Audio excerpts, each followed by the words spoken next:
deciros a todos que la sesión, tal y como os dijimos, va a ser grabada desde este mismo momento y, bueno, a partir de ahora ya comenzamos la jornada.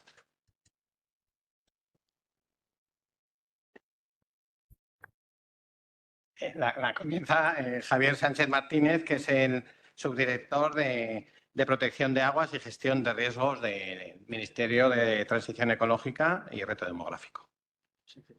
Venga, pues por nuestra parte, buenos días a todos y sobre todo lo que nos da gusto que sea una jornada sobre todo presencial y que tengamos la sala llena y en estos días que las videoconferencias son muy interesantes, muy importantes, pero también la presencialidad yo creo que es muy buena y por eso por parte de la Dirección General del Agua del Ministerio, en cuanto vimos que había que organizar esta jornada, pues apostamos por volver al H y siempre es un placer estar aquí en Zaragoza y más ahora que la directora general es también del H. O sea que... Entonces, bueno, por nuestra parte desde el Ministerio pues intentamos trabajar de forma coordinada con la Generalitat de Cataluña y en este caso también con los gobiernos de Aragón y por supuesto con la Confederación Hidrográfica del Ebro pues en todo lo que sería pues la mejora del tránsito sedimentario del eje del Ebro. Si no recuerdo mal, la semana pasada estuvo Teresa Rivera también en el Delta presentando un marco de actuaciones sobre el Delta y en esta legislatura pues el Ministerio ha creado una comisionada dedicada a la recuperación de los principales humedales o ecosistemas del país. Están trabajando tanto en el Mar Menor como en Doñana, en las tablas de Daimiel y también en el Delta como puntos estratégicos a la hora de gestionar y de mejorar la gestión de 4 de los espacios ambientales más importantes del país, ¿no? Y en ese sentido, pues nosotros, a través de la Dirección General del Agua y de la CHE, pues llevamos un tiempo trabajando en esta materia y ese trabajo pues, se materializó fundamentalmente en el Plan Hidrológico del Ebro y en el Plan de Gestión del Riesgo de Inundación. Y desde que se aprobó, pues llevamos trabajando en la implantación y creo que, como veréis hoy, estamos cumpliendo todos y cada uno de los pasos que se incluyeron en la planificación y la idea que tenemos conjuntamente con todos vosotros es ver cómo podemos pues, seguir en ese calendario y también, en la medida de lo posible, pues, incrementar las actuaciones que llevamos en marcha y acelerar o mejorar toda esta gestión, ¿no? En nuestro caso, contamos además con el apoyo del Centro de Estudios Hidrográficos del CEDEX. Hoy conoceréis a David López, el consejero técnico que lleva toda la gestión de sedimentos y hidráulica fluvial del CEDEX. Y creo que, bueno, pues ya veréis que es un enorme placer escucharle, aprender con él y, bueno, y disfrutar de las victorias del Atlético de Madrid cuando las tenemos, que a veces las tenemos, pero otras veces no. Y, bueno, últimamente nos hemos llevado un palo gordo, pero, bueno, esperemos recuperarnos en la Champions, ¿no? Sí, en todo sí. caso, sí que deciros que, bueno, por nuestra parte, pues estamos atentos y sí que nos gustaría, pues, poder entre todos ver cómo podemos mejorar esta gestión. En general solemos, y esto es también a modo así de idea, ¿no? Pues pensar bueno, pues que esta gestión de sedimentos pues es un tema muy complejo y es un desafío bueno, que poco a poco tenemos que entender que nos toca a nosotros, a esta generación, hacerlo, que antes podíamos pensar que esto se podían hacer los siguientes, pero ya no tenemos tiempo para eso, tenemos que abordarlo nosotros y creo que la tecnología, las herramientas tecnológicas y el conocimiento científico que tenemos y especial el que nos aporta el FedEx a nosotros hace que estemos ya en el momento de poder abordar toda esta gestión, ¿no?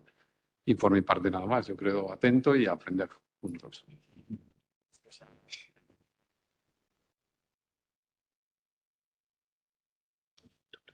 Vale. Bueno, hecha la presentación, empezamos. Bien, me dicen que me presente. Soy Javier San Román, el comisario de Aguas adjunto de la Confederación del Ebro. Seguimos con el programa. Entonces, ahora el porqué y el cómo de la crecida controlada a cargo de Ramón Batalla. Estará por ahí, supongo. Ramón. Estoy, Javier. ¿Me oís? Sí. ¿Sí? Sí, sí. Perfecto. Pues sin más preámbulos, agradecer en primer lugar a la Confederación y particularmente a Miguel a Miguel Ángel la oportunidad para hacer esta introducción a la sesión de hoy. Y aprovecho para saludar a muchas de las personas que veo aquí en la lista, con las que hace tiempo que no coincido, pero bueno, están aquí, pues aprovecho para saludar. La idea de esta conversación, de esta introducción, básicamente es explicar un poco los orígenes de estas crecidas controladas y para que luego se tenga un contexto, digamos, de lo que se está haciendo actualmente. Estas crecidas controladas, el diseño de estas crecidas controladas se remonta a los años 2000, concretamente a finales de los años del siglo pasado, los años 97, 98, 99, se observó un crecimiento muy importante de macrófitos en el tramo bajo del Ebro, que luego hemos visto en otros afluentes, lo que llevó, digamos, a problemas de gestión, sobre todo en la central nuclear de Ascó, y sobre el año 2000, es decir, hace prácticamente un cuarto de siglo, pues desde Endesa se nos pidió a la Universidad de Lleida hacer algún tipo de acción hidráulica para intentar controlar y movilizar estos macrófitos. Siguiente, por favor. Entonces, en aquel momento, en el año 2000, 2001, hicimos unos primeros diseños que llevamos a cabo durante los años siguientes. Sobre todo, repito, para controlar esta proliferación inmensa de macrófitos que había desde Flix prácticamente pues hasta Tortosa y que afectaban, como he dicho, enormemente el funcionamiento de la central nuclear de Ascó. Entonces, en colaboración con Endesa y con la Confederación Hidrográfica del Ebro, hicimos unos primeros diseños que básicamente tenían como objetivo removilizar y arrancar estos macrófitos y transportarlos aguas abajo. Sabemos que en ríos regulados el lecho se estabiliza, se acoraza, los embalses capturan sedimentos y, por tanto, sedimentos finos, sedimentos gruesos y, por tanto, el transporte aguas abajo es muy pequeño, casi nulo. El río se ajusta hidromorfológicamente con cambios en las barras, en toda la morfología, digamos, básica del río. Hay una serie de cambios. El tiempo de residencia del agua aumenta, el incremento de la temperatura del agua también es palpable, hay mayor claridad aguas abajo, hay un exceso de nutrientes y eso también facilitaba pues, la entrada de algunas especies invasoras, ¿no? Concretamente, además, en los años siguientes se vio que en estos macrófitos era un lugar ideal para la mosca negra, que afectaba a las poblaciones ribereñas. Por tanto, había toda una serie de elementos desde el punto de vista de la gestión del río, la central nuclear, temas de salud pública con la mosca negra, etcétera, etcétera, que nos impulsaron a trabajar conjuntamente entre la Universidad de Lleida, la Confederación y Endesa para diseñar estas primeras crecidas. Siguiente, por favor. En este caso, diseñamos un modelo conceptual que luego ahora explicaré brevemente, que luego publicamos. Hay más de 40 trabajos publicados sobre estas crecidas y el transporte de sedimento, la morfología asociadas, donde básicamente lo que nos planteábamos era cómo movilizar estos macrófitos a partir del transporte de sedimento, qué limitaciones teníamos desde el punto de vista hídrico, si había disponibilidad o no de agua, desde el punto de vista de la inundabilidad aguas abajo. Todos sabemos que hay unos límites, si me permitís la broma, el lenguaje coloquial, para que no salgamos en la prensa al día siguiente por haber inundado algunas zonas ribereñas y algunos pueblos en este tramo del río. Por tanto, había una serie de factores limitantes, pero a partir de este modelo conceptual y del diseño de terreno que teníamos, de campo que teníamos, empezamos a hacer las primeras crecidas. ¿En qué se basaban estas primeras crecidas? Siguiente, por favor. Básicamente, la hipótesis era muy sencilla. Desde el punto de vista hidráulico, la idea que teníamos era que si movíamos las gravas, movíamos los macrófitos. Básicamente es esto. Es decir, si iniciábamos el movimiento de materiales en el lecho, estas gravas, estos materiales que se movían entre los 20, 50, 60, 70 milímetros aproximadamente en todo el tramo bajo, con mucha variabilidad granulométrica, lógicamente. Si movíamos las gravas, movíamos los macrófitos. Y a partir de ahí empezamos a diseñar estas crecidas, basándonos también en información histórica, sobre todo a partir de los registros de crecidas en la estación de aforos de Ascó. Y a partir de ahí hicimos unos diseños, no entraré son ecuaciones básicas de inicio de movimiento que muchos de vosotros ya conocéis, pero la idea era, digamos, sacar la profundidad crítica necesaria para, en todo este tramo de río, movilizar estas gravas. Y eventualmente movilizar estos macrófitos. Siguiente. Esto nos llevó a unos diseños iniciales, que son los que veréis en la siguiente diapositiva, que luego se fueron implementando con diferentes escenarios. Estos escenarios, digamos, implicaban un gasto de agua en hectómetros cúbicos, una duración y unos caudales picos. Había desde caudales picos que llegaban a 1000, 1150 hasta caudales un poco más ambiciosos que podían llegar hasta los 1400 con doble pico en alguna ocasión, etcétera, etcétera. Lo que os presento aquí son los diseños iniciales que luego se fueron reformando a lo largo de los años, ¿no? Y intentando, digamos, tomar datos de campo para ir calibrando estos diseños iniciales que más o menos llegaron hasta 2010, ¿no? Todo esto, repito, se publicó en diferentes trabajos, bueno, generamos mucha literatura, tesis doctorales en todo este contexto. Siguiente, por favor. Durante estas crecidas de mantenimiento, allí por los años 2002, 2003, 2004 hasta 2005, hicimos diferentes trabajos para conocer la distribución y cobertura de estos macrófitos, sobre todo en el tramo entre el meandro de Flix y Móra d'Ebre muy intensamente, también aguas abajo hasta Tortosa, pero especialmente hasta Móra d'Ebre, donde centramos mucha parte de estos trabajos, que nos permitió pues, obtener perfiles topográficos del río, granulometrías, etcétera, etcétera. Siguiente diapositiva, por favor. Durante estas crecidas, pues muestreamos de manera intensa todo el transporte de partículas, tanto en suspensión como carga de fondo, en diferentes puntos, sobre todo en el puente de Móra d'Ebre. Con esta información calibramos modelos de transporte, fórmulas de transporte de fondo y nos permitió, digamos, empezar a entender un poco el balance de sedimentos de un río muy regulado en este tramo, donde no hay sedimento desde aguas arriba, donde los afluentes no aportan casi nada y donde la mayor parte de transporte se genera en el propio cauce, ¿de acuerdo? Sus propios materiales, sus propios depósitos aluviales son los que, digamos, generan este transporte.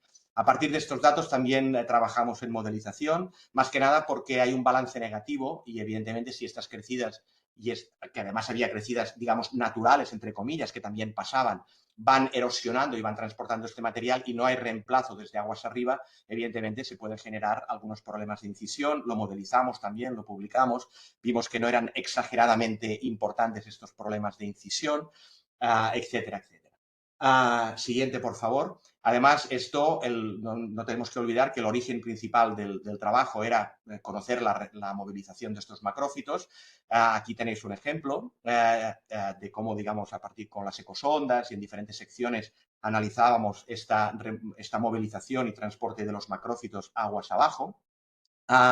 Sobre todo lo que vimos es que el impacto hidráulico sobre estos macrófitos era muy importante en los primeros 6 kilómetros, quizá también un poco más hasta Móra d'Ebre, pero aguas abajo, por un tema básicamente de tránsito del hidrograma, el pico del hidrograma de estas crecidas cada vez es menor por el tránsito aguas abajo, por la disipación de la energía a medida que el caudal aumenta y también porque el río cada vez es más ancho, digamos, la fuerza hidráulica, la tensión de corte en digamos, por unidad de área cada vez es menor y, por tanto, aguas abajo el arranque y transporte de estos macrófitos cada vez era menor. Aunque la granulometría también disminuye, pero igualmente predominaba, digamos, la disipación por encima la disipación de energía por encima del transporte de fondo, ¿no? Pero bueno, hasta Móra d'Ebre, yo diría que hasta Ascó como mínimo y hasta Móra d'Ebre también bastante, la movilización de macrófitos era bastante notable, ¿no?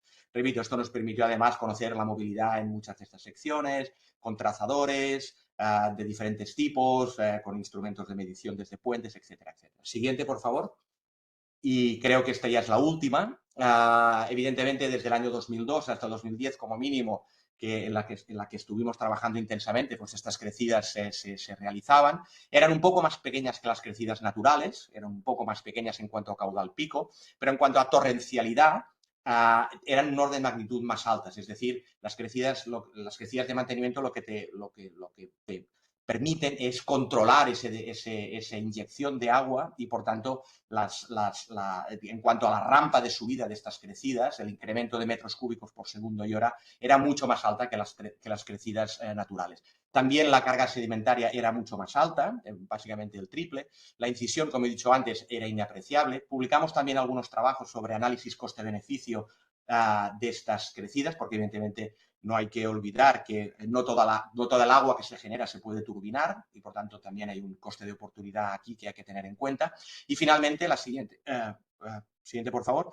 También analizamos, bueno, como he dicho antes, modelizamos las crecidas en todo este tramo. Y la última cosa que quería decir es que también observamos un cierto incremento, siguiente, por favor, de algunos contaminantes, que también lo hemos publicado, en el tramo bajo, debido sobre todo a la removilización de finos que seguramente estaban allí almacenados durante décadas, relacionados con la petroquímica de Flix, que también se removilizaban bastante en estas crecidas, también durante las naturales, pero también, como he dicho antes, debido a la fuerza hidráulica durante estas crecidas y a la removilización de sedimentos que se producían. Básicamente este es el contexto histórico, que creo que Miguel Ángel me corregirá, pero enlaza bastante bien con lo que él os quiere explicar a continuación. Por mi parte, esto es todo. Gracias por estos minutos, por haberme permitido poner este contexto inicial, el origen de estas crecidas, y muchas gracias. El García Vera, jefe de la Oficina de Planificación Hidrológica de aquí de la Confederación del Ebro. Muy bien, muchas gracias, Javier. Bueno, el objetivo de mi presentación es, como veis en el título, el porqué y el cómo de la crecida controlada, que era lo que ha contado Ramón, pero Ramón estaba en la época más o menos hasta el 2010-2012, y os voy a hablar de lo que en estos momentos estamos haciendo con estas crecidas controladas en el Bajo Ebro. Los trabajos, para ellos voy a reflejar 6 ideas muy rápidas, puesto que yo creo que lo mío se trata de dar un pequeño barniz, y luego ya las presentaciones que me suceden pues tienen ya un enfoque mucho más técnico y descriptivo. Las crecidas controladas es un concepto que hoy cada vez más está surgiendo en la gestión del agua, pues ligadas a esos caudales generadores que tienen los caudales ecológicos, o el gran reto de la recuperación del tránsito sedimentario. En el caso de la cuenca del Ebro, estas crecidas controladas están contempladas en el plan hidrológico aprobado en 2023 como una componente de los caudales ecológicos en la desembocadura del Ebro. Está ahí redactado, está propuesto, y por lo tanto lo tenemos que hacer. Y además como una de las experiencias dentro de una estrategia más amplia, que es la estrategia de gestión integral de sedimentos de la demarcación hidrográfica del Ebro. Si queréis pasar, por ahí tenéis sitio. Bien, entonces, otra idea muy sencilla es que toda esta información la tenemos recogida de forma organizada en la página web de la Confederación. Ahí tenéis el enlace, donde vamos poniendo a disposición de todos vosotros lo que es esta estrategia, incluso con un pequeño vídeo de presentación, las actuaciones, información previa, y luego pues estudios y productos que ya vamos teniendo del trabajo. Hay un apartado que hace referencia a crecidas controladas. Fijaros que aquí está, crecidas controladas, pulsas ahí y aquí vamos recogiendo la información técnica de las crecidas controladas recientes, de las últimas que estamos haciendo ya con el objetivo de, además de lo de los macrófitos, que ya veis que es una idea que surgió en el origen de las crecidas, pues intentar actualizar los trabajos relacionados con la movilización de sedimentos. La estrategia de gestión de sedimentos tiene muchos tipos de actuaciones. Ahí os he puesto algunos de los más importantes. Es una estrategia amplia, ambiciosa, complicada. Hay estudios de caracterización pues, bastante detallados, modelación, pruebas piloto para ir empezando haciendo actuaciones en los ríos, para ir viendo la efectividad de esas experiencias de movilización. Mejoras de redes de control de sedimentos y otras componentes relacionadas con los sedimentos también, estudios de transporte de sedimentos en el delta, y estos estudios en concreto lo está realizando en este momento la Agencia Catalana del Agua, con financiación del Ministerio, estudios de caudales generadores, que esto ya aquí superamos ya el ámbito del Bajo Ebro para ir al ámbito de toda la cuenca del Ebro. Como veis, hay bastantes líneas de trabajo diferentes, y las crecidas controladas, bueno, pues es una experiencia que suma más en todo este completo abanico de actuaciones. Idea 4.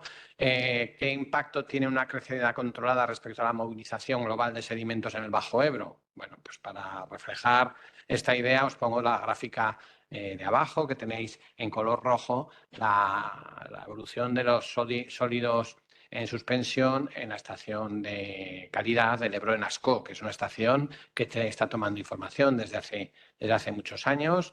Aquí reflejo la información desde el año 2020 y bueno, podéis ver esos sólidos que se van movilizando, cómo aumentan cuando hay periodos de aguas más altas. El azul es el caudal. Cuando el caudal sube, la turbidez sube. No una correlación perfecta, sobre todo al principio sí que moviliza más, luego ya se van bajando los sedimentos. Y luego aquí tenemos unos picos, y estos picos son las crecidas controladas que hemos ido haciendo en los últimos años. Cada crecida es distinta, cada crecida es diferente, con lo cual requiere un análisis detallado en cada una de ellas y es en lo que estamos en este momento. Ya desde el año 2022 ya empezamos a hacer un operativo detallado y profundo de cada una de las crecidas. Y sobre cada una pues ya hacemos unos estudios, distintas organizaciones, pues para hacer una evaluación de detalle de lo que está ocurriendo en cada una de ellas. Lo importante es que cada crecida sea distinta y como es una crecida controlada hay que utilizar variables que vayamos controlando, modificando para poder ver su efecto. Esa es la clave y el gran valor de las crecidas controladas.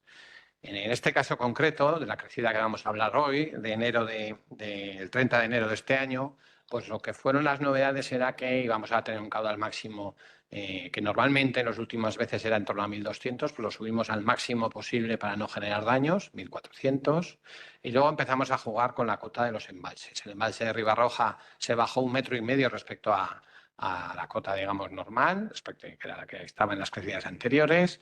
El embalse de Flix bajó su cota en medio metro.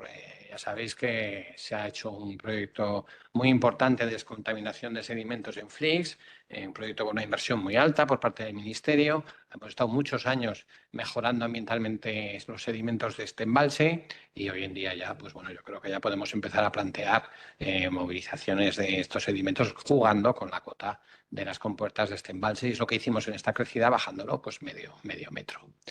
Otra idea importante es que en todo el año 2023, 2023, sí, en el Bajo Ebro, el caudal que circuló fue solamente el caudal ecológico, porque hemos tenido una sequía muy importante, ya lo conocéis, y entonces ha sido el año en el cual el río ha cumplido el caudal ecológico y solo el caudal ecológico, puesto que no había recurso para más. Esto es un hecho importante. Vamos viendo también que cada crecida, no es solamente lo que hacemos en la crecida, sino lo que ha pasado antes, en los últimos meses. Si ha habido alguna crecida natural, no ha habido. Entonces, bueno, en este caso ese antecedente era importante. Llevábamos 1 año y pico con los caudales al caudal ecológico y a ver cómo reaccionaban los sedimentos en esta crecida, pues era importante también. Y luego, además, en esta crecida, pues profundizamos en el proceso del transporte de fondo. Ciertamente, Ramón Batalla nos lo ha contado, hay muchos antecedentes, hay muchos estudios, pero queríamos que este fuera un elemento que estuviera también en la caracterización de las crecidas. Luego, Damián nos presentará más análisis sobre este transporte. Esto hemos incorporado nuevos equipos para estudiar el efecto de la crecida en los nutrientes. Eso pues nos lo van a contar también. Y además pues ha medido la turbidez en el embalse de Ribarroja desde puentes y desde embarcación, que era algo que hasta ahora no se había hecho con este detalle. Bueno, son elementos, digamos, de novedad que nos permiten que cada crecida pues tenga sus aspectos a destacar y eso es lo que os vamos a contar. Idea 6 y final. Y bueno, pues os digo, una crecida es algo muy dinámico en el tiempo, en el espacio y su seguimiento, pues yo creo que es una experiencia que hemos adquirido que también es muy importante. Cómo caracterizar una crecida controlada, sea grande, pequeña y mediana. Obviamente en cada caso tiene sus características, pero sí que hay características comunes. Entonces la crecida es algo que lo haces de forma puntual, de golpe y que va a ir evolucionando en el espacio y en el tiempo. Todo seguimiento de la crecida no te puedes quedar quieto en un sitio, sino tienes que estar midiendo en un lugar, pero es que al tiempo siguiente tienes que ir a otro lugar, tienes que ir. Entonces, ese dinamismo de una crecida requiere de equipos distintos desplegados en distintos sitios, lo cual hace que la gestión y el conocimiento de la crecida sea complicado. Y luego el empleo de tecnologías que a veces pues, no estamos habituados. Yo quiero destacar, es lo que voy a hacer a continuación, a esas entidades que han estado colaborando, porque yo creo que el seguimiento de estas crecidas es solamente un proceso colaborativo donde todos sumamos y se trata de conocer mejor entre todos. El Ministerio, por supuesto, está detrás y en el medio y delante con su financiación, dirección, incluso con sus equipos de gente en el campo.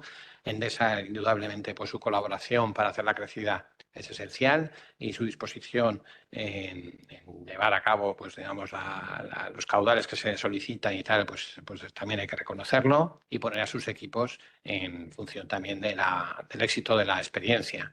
El CEDES, por supuesto, en estas crecidas está teniendo un papel muy importante. David os va a contar luego pues los avances de tipo técnico, pero es que luego está también en la planificación, en la coordinación, está en el campo midiendo la turbidez y por lo tanto yo creo que hay que reconocerlo, pero es que también tenemos varias universidades detrás aportando cada una pues su saber hacer. El Grupo Flumen de la Universidad Politécnica de Cataluña, por supuesto, que también está en el campo trabajando. Hay un proyecto europeo, RESCOUS, que también nos está aportando financiación para las analíticas de laboratorio y también incluso pues está apoyando en el trabajo de campo, en colaboración también con la Universidad Politécnica de Madrid, que también está apoyando en campo. La Universidad de Lérida, el equipo de Palau, pues luego nos va a contar un poco. Hemos intentado profundizar en el conocimiento de la evolución más ambiental, más respecto a los nutrientes de esa crecida controlada. Yo creo que eso pues abre líneas de trabajo que pueden llegar a ser interesantes. Y luego destacar todo el apoyo del organismo de Cuenca, de la Confederación, con todos sus equipos que se despliegan en ese día de una manera pues realmente eficaz y amplia. Ahí pongo pues planificación y coordinación, estamos en puntos de muestreo, ponemos a la guardería fluvial, pone un dron para tomar imágenes, incluso luego realiza un vídeo que lo tenéis en la página web que bueno pues da una difusión a los trabajos realmente buena.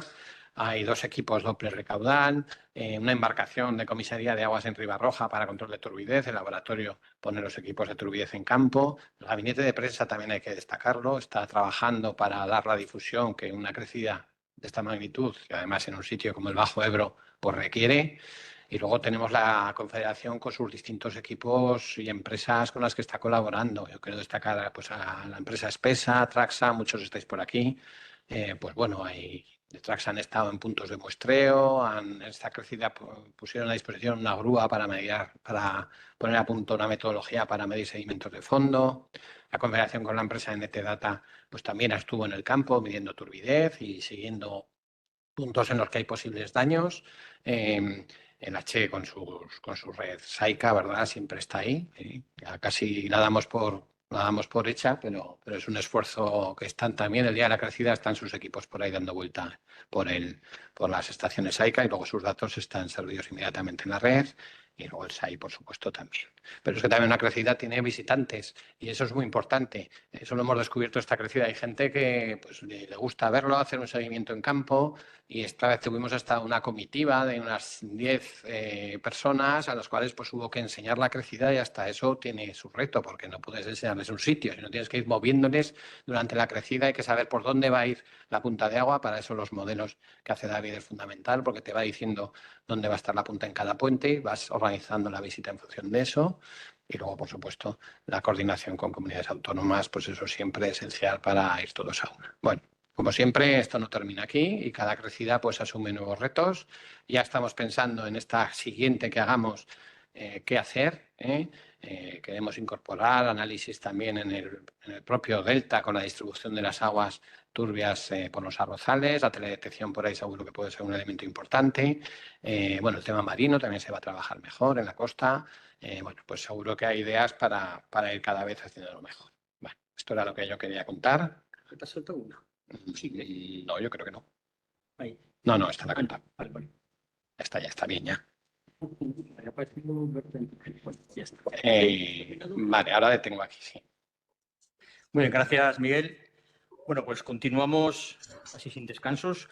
Y ahora David López, jefe del área del Laboratorio de Hidráulica del CEDEX, nos va a hablar de ¿es posible hacer un modelo matemático de una crecida controlada? Sí lo es, lo vamos a demostrar en un momento.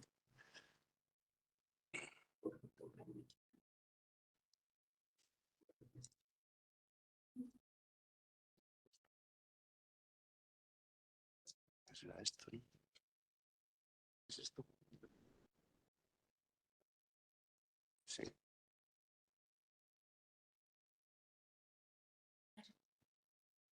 Vale. Esto pone aprueba mi lista. Bien. Pues nada, muy buenos días a todos.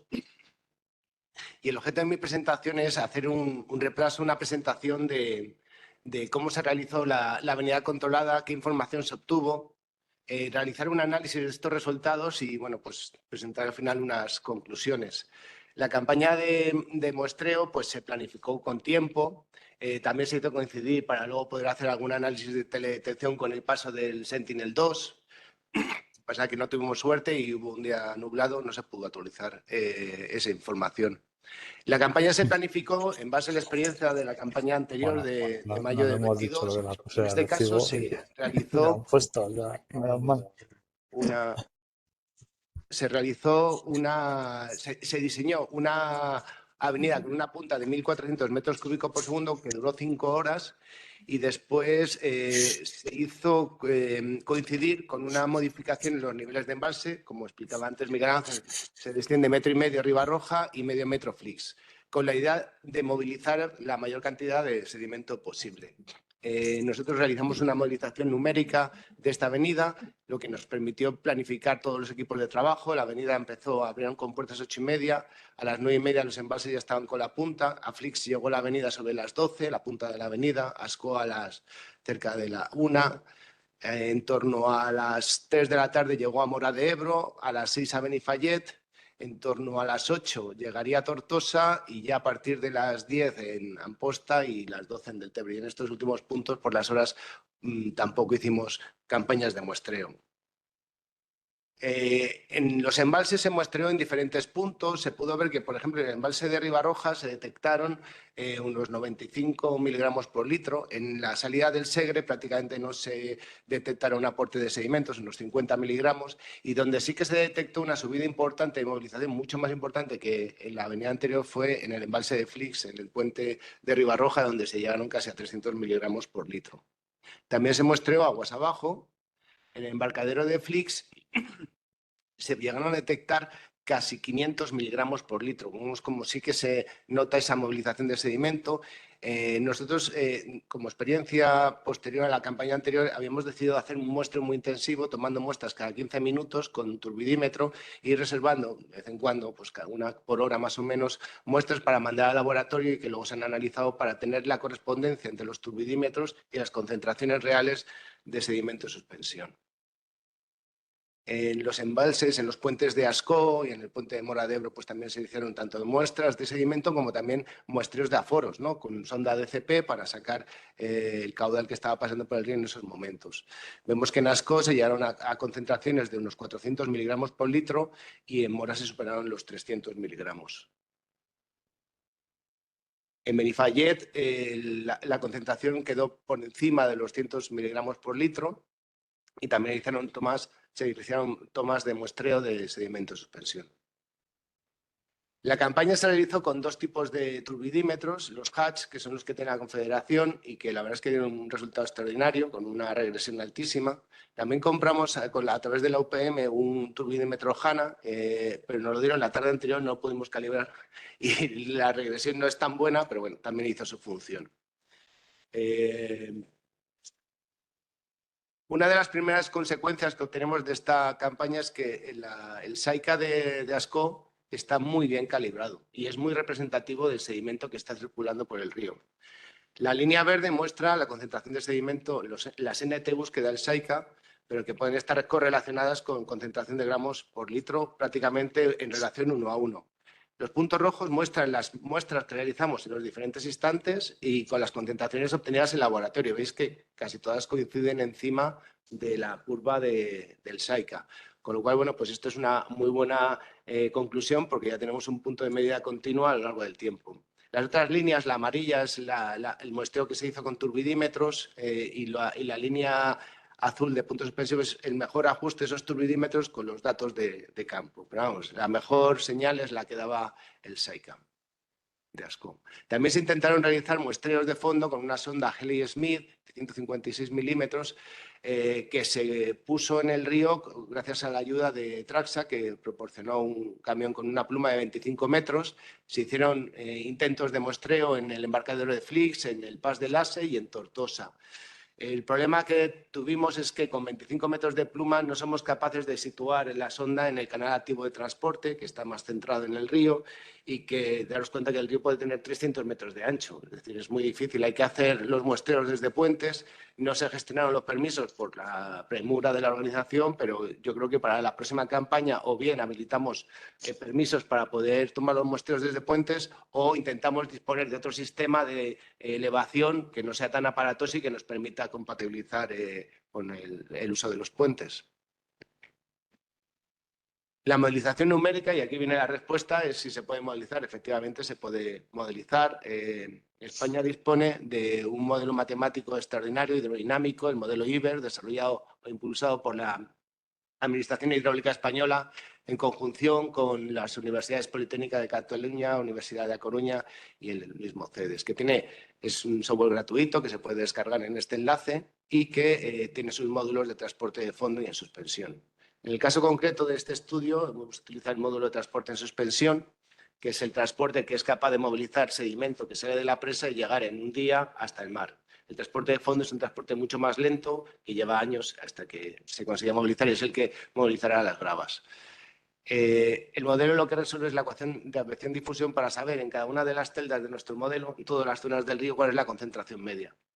Para saber con esa concentración, cuánta erosión o sedimentación, utilizamos el modelo de Exner y una vez que conocemos la erosión y la sedimentación podemos estudiar la evolución del fondo aplicando el modelo de Exner. Este modelo tiene un coste computacional altísimo y más si queremos simular un tramo de río de 120 kilómetros. IBER se ha desarrollado desde hace ya un par de años, tiene una versión que permite la supercomputación en tarjetas gráficas, que reduce enormemente los plazos de computación y además permite hacer tramos de río muchísimo más grandes con transporte de sedimentos. Esto hace 2 o 3 años era prácticamente impensable. El modelo que hemos realizado tiene una longitud de 120 kilómetros, desde Flix hasta la desembocadura. Hemos empleado elementos de 12 metros, lo que supone 1.200.000 elementos. 12 metros en una sección de 300 metros de ancho nos da una discretización muy alta. Hemos simulado 5 días porque primero rellenábamos el río con un caudal base y luego hacíamos la avenida controlada y luego estudiamos la propagación, etc. Los estudios realizados muestran que el río está acorazado hasta la Tortosa, por tanto, para estas simulaciones hemos considerado el lecho acorazado y hemos trabajado con unas arenas muy finas, de 0,12 milímetros. La simulación de esta avenida la vemos en este vídeo. Los colores representan las concentraciones simuladas con el modelo y muestran, en la leyenda podemos ver que se puede llegar a superar las 500 miligramos por litro. Haciendo una comparativa de la simulación con los datos experimentales, la línea naranja muestra los hidrogramas medidos en Ascó, en Mora de Ebro, en Benifallet y en Tortosa. Los puntos azules son las medidas de aforo líquido realizadas con las sondas ADCP durante toda la campaña en los diferentes puntos. Y las líneas azules son las medidas del SAI. Como veis, pues bueno, entre los 3 modelos hay una convergencia altísima y podemos decir que con el modelo se está caracterizando correctamente la hidrodinámica y, por tanto, la planificación que hemos hecho de la campaña en los puntos de medida pues era la adecuada. En el campo de los sedimentos, el modelo también es muy representativo.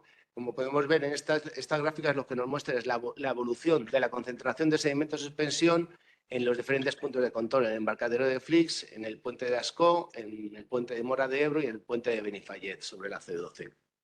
Los puntos rojos muestran las concentraciones medidas en laboratorio y las líneas amarillas son las concentraciones medidas con turbidímetros. Bien, como veis, pues el modelo está reproduciendo, el modelo IBER, en este caso en gris, reproduce las concentraciones en Flix, en naranja en Ascó, en malva en Mora de Ebro y en verde en Benifallet. Y como vemos, pues el modelo está reproduciendo muy bien también los campos de concentraciones de sedimento. Es decir, que el modelo es muy representativo y es capaz de reproducir correctamente la dinámica hidromorfológica del cauce. Con esta información, una vez validado el modelo, lo que hemos decidido es estudiar, obtener cuáles son los volúmenes que se han movilizado en cada una de las secciones de control con estos solidogramas. Y lo que nos muestran es que en la sección del embarcadero, al pie de la presa de Flix, se movilizaron casi 18.000 toneladas, en el embarcadero de Flix unas 15.000, En Mora pudieron llegar por encima de 8.000 toneladas, a Xerta unas 4.000 y a la desembocadura pues, prácticamente 700 toneladas durante la avenida. Al día siguiente hicimos una visita de campo en la zona de desembocadura y pudimos ver que el canal de la margen derecha, que estuvo abierto durante la avenida, transportaba muchísimo sedimento, mucho más que el propio río en ese momento, porque como el canal tiene menos pendientes, seguía transportando masa de agua tomada en la embocadura el día anterior. Pudimos ver que a las 10 menos 20 de la mañana tenía concentraciones, tomamos una muestra y en el análisis mostró que tenía 186 miligramos por litro. De hecho, en el punto de retorno, en el canal de la margen derecha, en este punto está retornando el río en vez de ir hacia la red de canales y vemos en la pluma que genera de sedimento vista desde el puente de Amposta. Lo cual indica que el canal es capaz de tomar una cantidad importante de sedimento de suspensión y transportarlo durante un tiempo importante hacia los canales, es decir, para luego poder hacer una política de reducción de subsidencia. Y aquí vemos en la imagen comparativa del Sentinel-3 obtenida el día 27 y luego la del Sentinel-2 del día 1 de febrero y vemos como el día 1 de febrero todavía seguíamos teniendo una pluma de sedimento muy importante en la desembocadura del delta. En contraste, ¿qué ocurre en la avenida de Mayo del año 2022? Bueno, esta avenida se realizó muy similar a esta, una punta un poquito más pequeña, pero sobre todo manteniendo los niveles de los embalses inalterables en su nivel de explotación, tanto en Ribarroja como en Flix. ¿Eso qué significó? Bueno, pues que en realidad durante esta campaña se movilizó muchísimo menos sedimento. En mayo del año 2022 se movilizaron unas puntas como máximo, en embarcadero de Flix se pudieron registrar en torno a 150 miligramos por litro, lo cual es muy poquito. Vemos aquí en ese que también se hizo una comparativa de los hidrogramas con una representatividad muy alta, también una comparativa del transporte de suspensión y en esa avenida el resultado fue que se habían movilizado unas 2.000 toneladas frente a las 18.000 que hemos movilizado en este evento. Sí que es verdad que en mayo tuvimos 150 miligramos por litro como máxima concentración, mientras que en el 30 de enero tuvimos unos 500 miligramos. Pero eso es un éxito muy importante, pero hay que darse cuenta que el río Ebro es un río con muchísima más capacidad de transporte. El otro día en la avenida natural que hubo se movilizaron en Alfaro 750 miligramos por litro. En el río Guadalquivir, por poner un ejemplo, con 100 metros cúbicos por segundo ya tenemos estas concentraciones, 500-600 miligramos por litro. De hecho, la semana pasada hicimos una operación en el embalse de Marmolejo. Para una punta de 160 metros cúbicos por segundo hemos movilizado 300.000 toneladas. 300.000 toneladas de sedimento con una punta de 160. Quiero decir que el río Ebro es un río con muchísima más capacidad de transporte y que podría tener concentraciones mucho más altas, de forma coherente y sin que se reporte ningún problema ambiental aguas abajo, sino que el río tiene capacidad para transportar concentraciones mucho más altas. La avenida que hemos tenido ahora en marzo del 2024, en esta avenida la punta ha caminado lógicamente para evitar problemas y la punta máxima fue de un poquito mayor de 1.000.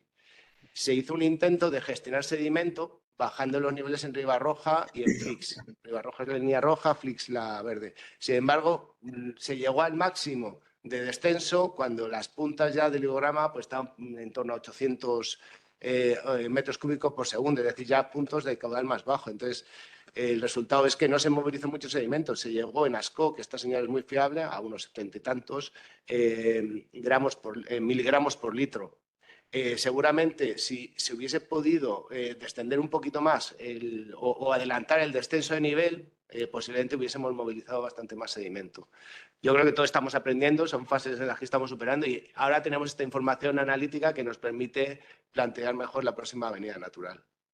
Y como consecuencias, por remarcar que los registros del SEICA de ASCO, que son muy representativos, es lo que nos puede venir ahora muy bien para tener un registro continuo, que el modelo IBER es muy adecuado para el estudio del transporte del sedimento en el curso bajo del río Ebro, que la campaña del 30 de enero ha sido un éxito porque hemos multiplicado por algo más de 7 el transporte de sedimento respecto a la de mayo del año 2022 y que las concentraciones que se han registrado de 500 miligramos por litro, aunque son muy altas y son una mejora con lo anterior, no son lo suficientemente altas como para alcanzar las capacidades propias del transporte del río Ebro. Yo creo que se puede ser más ambicioso en próximas campañas jugando con mayores descensos de niveles de embalse. Y para la próxima campaña, pues si queremos seguir avanzando en el estudio del transporte de fondo, pues tenemos que hacer una planificación con cortes de puentes, permisos o buscar otro sistema para poder hacer esas tomas de muestras. Muchísimas gracias por A los colaboradores en la siguiente habrá que incluir a la Guardia Civil o a los Mossos de Escuadra para que nos corten el tráfico, ¿no? O nos lo regulen por lo menos. Muy bien, gracias David. Pasamos ahora a Damià Bricat de la Universidad de Lleida, también del equipo de Ramón Batalla, que nos va a hablar de avances para el control del transporte de fondo en una crecida controlada. Damià, ¿estás por ahí? Sí, estoy por aquí. ¿Se me escucha bien? Perfectamente. Vale, a ver si se proyecta bien. ¿Se ve bien la presentación? Aquí está. No, no vemos la presentación. Tengo el contenido compartido, que espero se ha visto en un momento. Se ha visto en un momento, Damià. Ha sido Sí, no fugaz. sé qué ha pasado, es como si se hubiese bloqueado. Ah, espera, a ver, vuelvo a compartir. ¿Ahora se ve? A ver, un momentín, no corras. Sí, ahí está. Ahora se está viendo, sí. Muy bien, pues muchas gracias. Bueno, un poco de presentación de los avances para el control del transporte de fondo en las crecidas, teniendo en cuenta que intentamos realizar una prueba piloto o una evaluación de un método, como intentaré explicaros ahora, indirecto para la estimación de la carga de fondo. No sé, no pasa. No sé qué pasa, que no pasa la pantalla.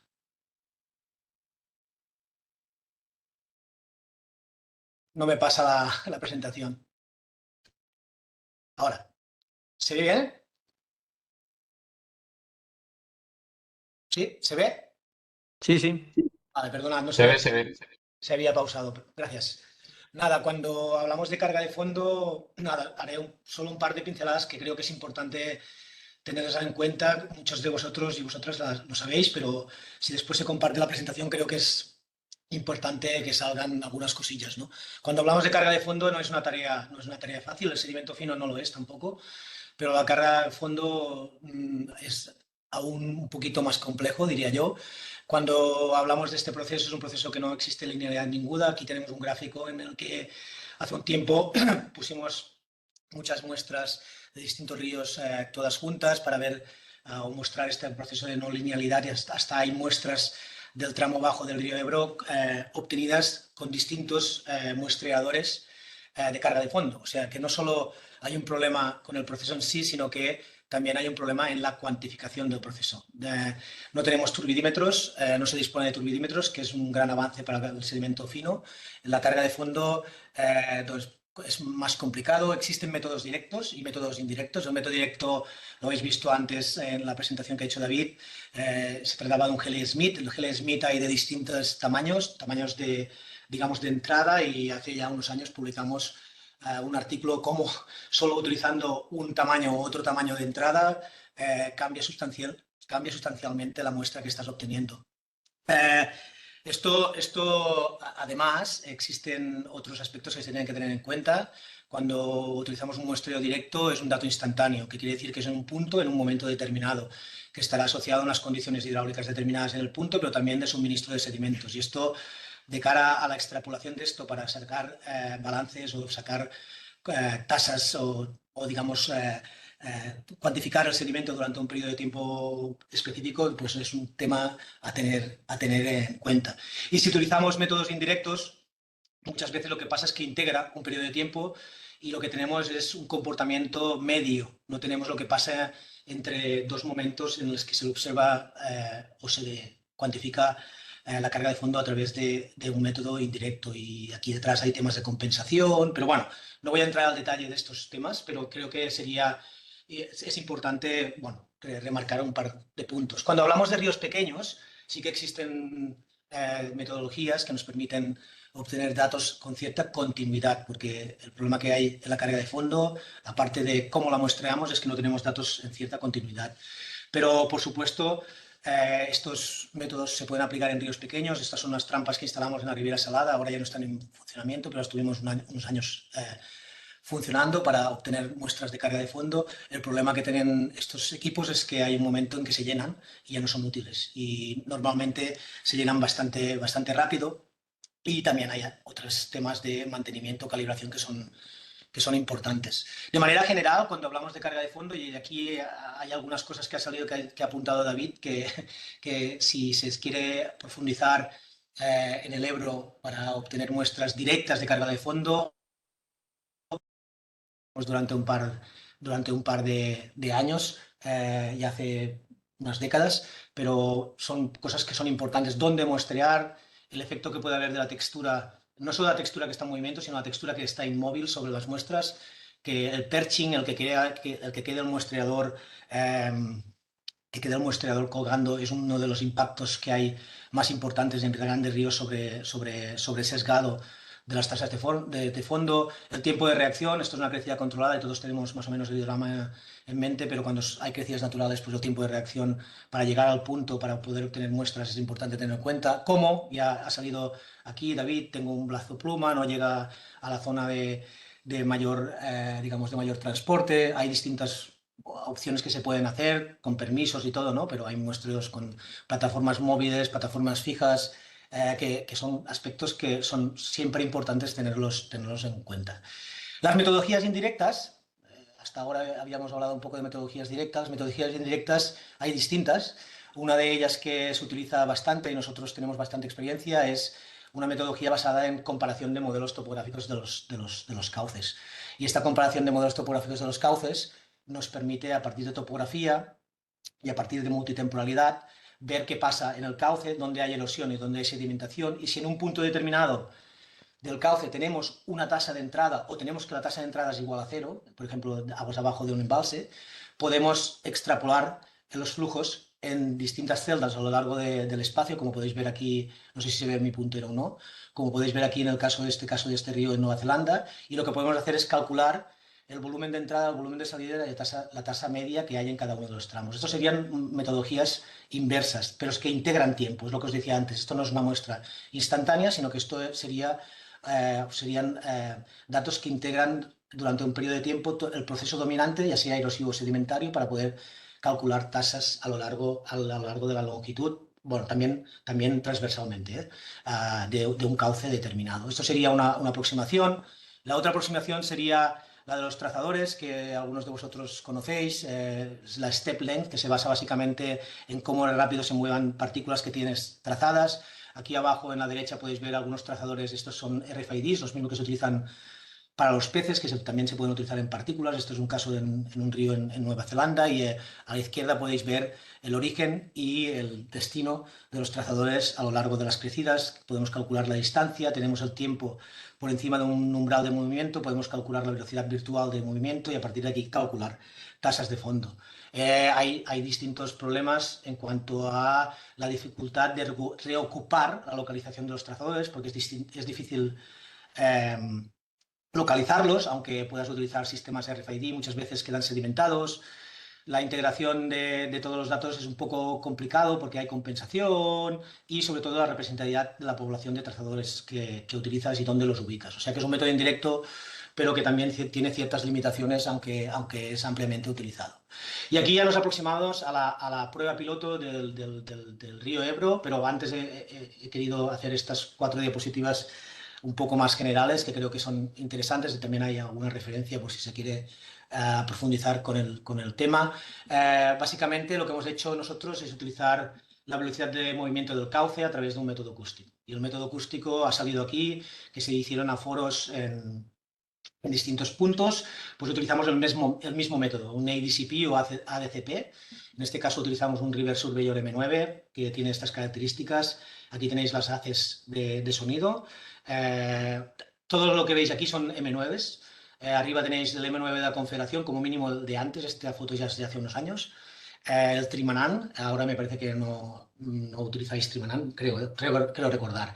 Y aquí tenéis el M9 que tenemos en el grupo de Lleida, con la colaboración también de Endesa, adquirimos este equipo, y tenemos aquí las haces que tiene el equipo, y aquí tenemos también un M9 de manera experimental que hicimos en Nueva Zelanda para poderlo controlar remotamente y poderlo enviar allí donde nos interesaba. Y básicamente, la mayoría de vosotros lo sabéis, a través de este equipo, de este ADCP o este equipo sonar Doppler, como lo queráis decir, podemos calcular profundidad. Debido a que tiene un sistema que se llama bottom tracking, después sale un poco la definición de qué es esto del bottom tracking. No voy a invertir mucho tiempo en esto, pero que sepamos que salga esta palabra porque esta palabra es importante. A partir de un bottom tracking, o si tenemos un sistema GNS, un GPS no es un GNS, GPS solo es una constelación, pero normalmente utilizamos, es como el Danone, ¿eh? Utilizamos GPS cuando realmente tendríamos que utilizar GNS, porque GPS solo es constelación americana, pero da igual, si tenemos un GPS, para que nos entendamos todos, podemos calcular el movimiento del barco, quiere decir que si calculo el movimiento del barco, calculo la profundidad, tengo la sección topográfica, y a partir de la dispersión del sonido cuando penetra en el agua a través de los sólidos en suspensión y el propio lecho, puedo calcular la velocidad distribuida en la vertical. Esto quiere decir que puedo obtener lo que estáis viendo aquí abajo, que es un perfil real de la crecida y mantenimiento de este año en Móra d'Ebre, en el que tengo celdas. Para cada una de las celdas sé la localización en 2 dimensiones, sé la velocidad, aparte de otras variables. Calculo el lecho del río, puedo calcular el caudal para un momento determinado. Entonces, que nos ayudará a entender esta aproximación indirecta para calcular la carga de fondo, que realmente lo que calculamos es la velocidad de cómo se mueve el lecho o cómo se mueven las partículas que están en contacto con el lecho. ¿Qué pasa? Como os he dicho, el movimiento del barco, para que nos entendamos, o de la plataforma, mejor dicho, lo podemos calcular a través del bottom tracking o a través de un sistema GNS con elevada precisión. El bottom tracking básicamente lo que hace es que se envía un pulso acústico a lo largo de cada una de las haces que tiene el IDCP, ¿vale? ¿De acuerdo? Y entonces la componente de velocidad, tanto de este como al norte, se calcula para cada una de las haces a medida que va retornando la señal y que va cambiando la frecuencia del pulso en las haces, ¿eh? ¿Qué pasa? Que cuando tocan el lecho, el cambio que hay del pulso, de la frecuencia del pulso, se asume que es debido al movimiento del barco. Y gracias a este cambio, y porque tiene un sistema inercial dentro, etc., puede calcular cómo se mueve el barco sin ningún GPS. Eso se llama el bottom tracking. ¿De acuerdo? ¿Qué pasa? Que si el lecho se mueve, el bottom tracking, la señal del bottom tracking está sesgada. Está sesgada. Y está sesgada debido a que incorpora la velocidad de movimiento del barco y la velocidad del lecho. ¿De acuerdo? O sea que tiene una componente que es velocidad de movimiento del barco y la velocidad en que los materiales del lecho se van moviendo, porque la señal está tocando el lecho y el lecho está móvil. Quiere decir que la dispersión del sonido cambia la fase, pero este cambio de fase no está solo relacionado con el movimiento del barco. Bueno, aquí tenéis un poco más de explicación que lo que he hecho yo, y aparte también hay una referencia posterior si lo queréis ver para tener más detalles. ¿Cuál es el principio? Que la diferencia entre la coordenada, para entendernos, la coordenada en un momento determinado que me da el GNS y la posición que me da el bottom tracking, la diferencia entre uno y la otra es lo que corresponde de la carga de fondo. Velocidad aparente de la carga de fondo. No estamos hablando de tasa de carga de fondo. Velocidad aparente de la carga de fondo, que es cómo de rápido se están moviendo las partículas que hay en la fase próxima del cauce del lecho. ¿De acuerdo? Entonces, aquí tenéis otra foto del sistema en Móra d'Ebre que hicimos, que mostró Álvaro y otra gente del grupo de dinámica fluvial Rius, de la Universidad de Lleida, en el que podéis ver los componentes que estamos diciendo que son claves. Uno, tenemos el barquito o la hidrosurvey, me parece que se llama, si no me voy equivocado, pero da igual, la plancha de surf, para que nos entendamos. El equipo está aquí, el M9, y podéis ver que arriba hay un GPS que no es el mismo que tiene el equipo, sino que es un GPS, un GNS, que tiene un sistema de corrección a tiempo real, es un GPS, un GNS Leica, que permite trabajar con doble frecuencia, con 4 constelaciones distintas, y al mismo tiempo se comunica con con esta, no sé si veis el puntero, yo voy utilizando el puntero, pero no sé si lo veis, pero creo que se puede seguir igualmente sin ver el puntero. En la izquierda, este trípode que hay aquí es una estación de referencia. Es un punto conocido con que tenemos la coordenada muy precisa y lo que hace esta estación de referencia es conectarse a través de radio con el GPS que hay montado en la plataforma. Quiere decir que cada registro del ADCP está obteniendo la posición del bottom tracking, la posición del GPS o del GNSS corregida, quiere decir con precisión menos de, en 3D, XY de 1 centímetro aproximadamente. O sea, precisiones muy elevadas porque utilizamos una base local. No estamos utilizando una base de ningún instituto cartográfico a través de telefonía móvil. Estamos utilizando una base local. Esto es el caso de Móra d'Ebre para que veáis un poco el setting. Y todo esto, a nivel conceptual, ¿cómo os lo puedo explicar? Pues mira, este es un ejemplo muy claro. En el Ebro no son tan claros los ejemplos, lo vais a ver dentro de poco, pero para que veáis un poco qué quiere decir esto, la diferencia entre el GPS y el button track. En este diagrama que veis podéis ver un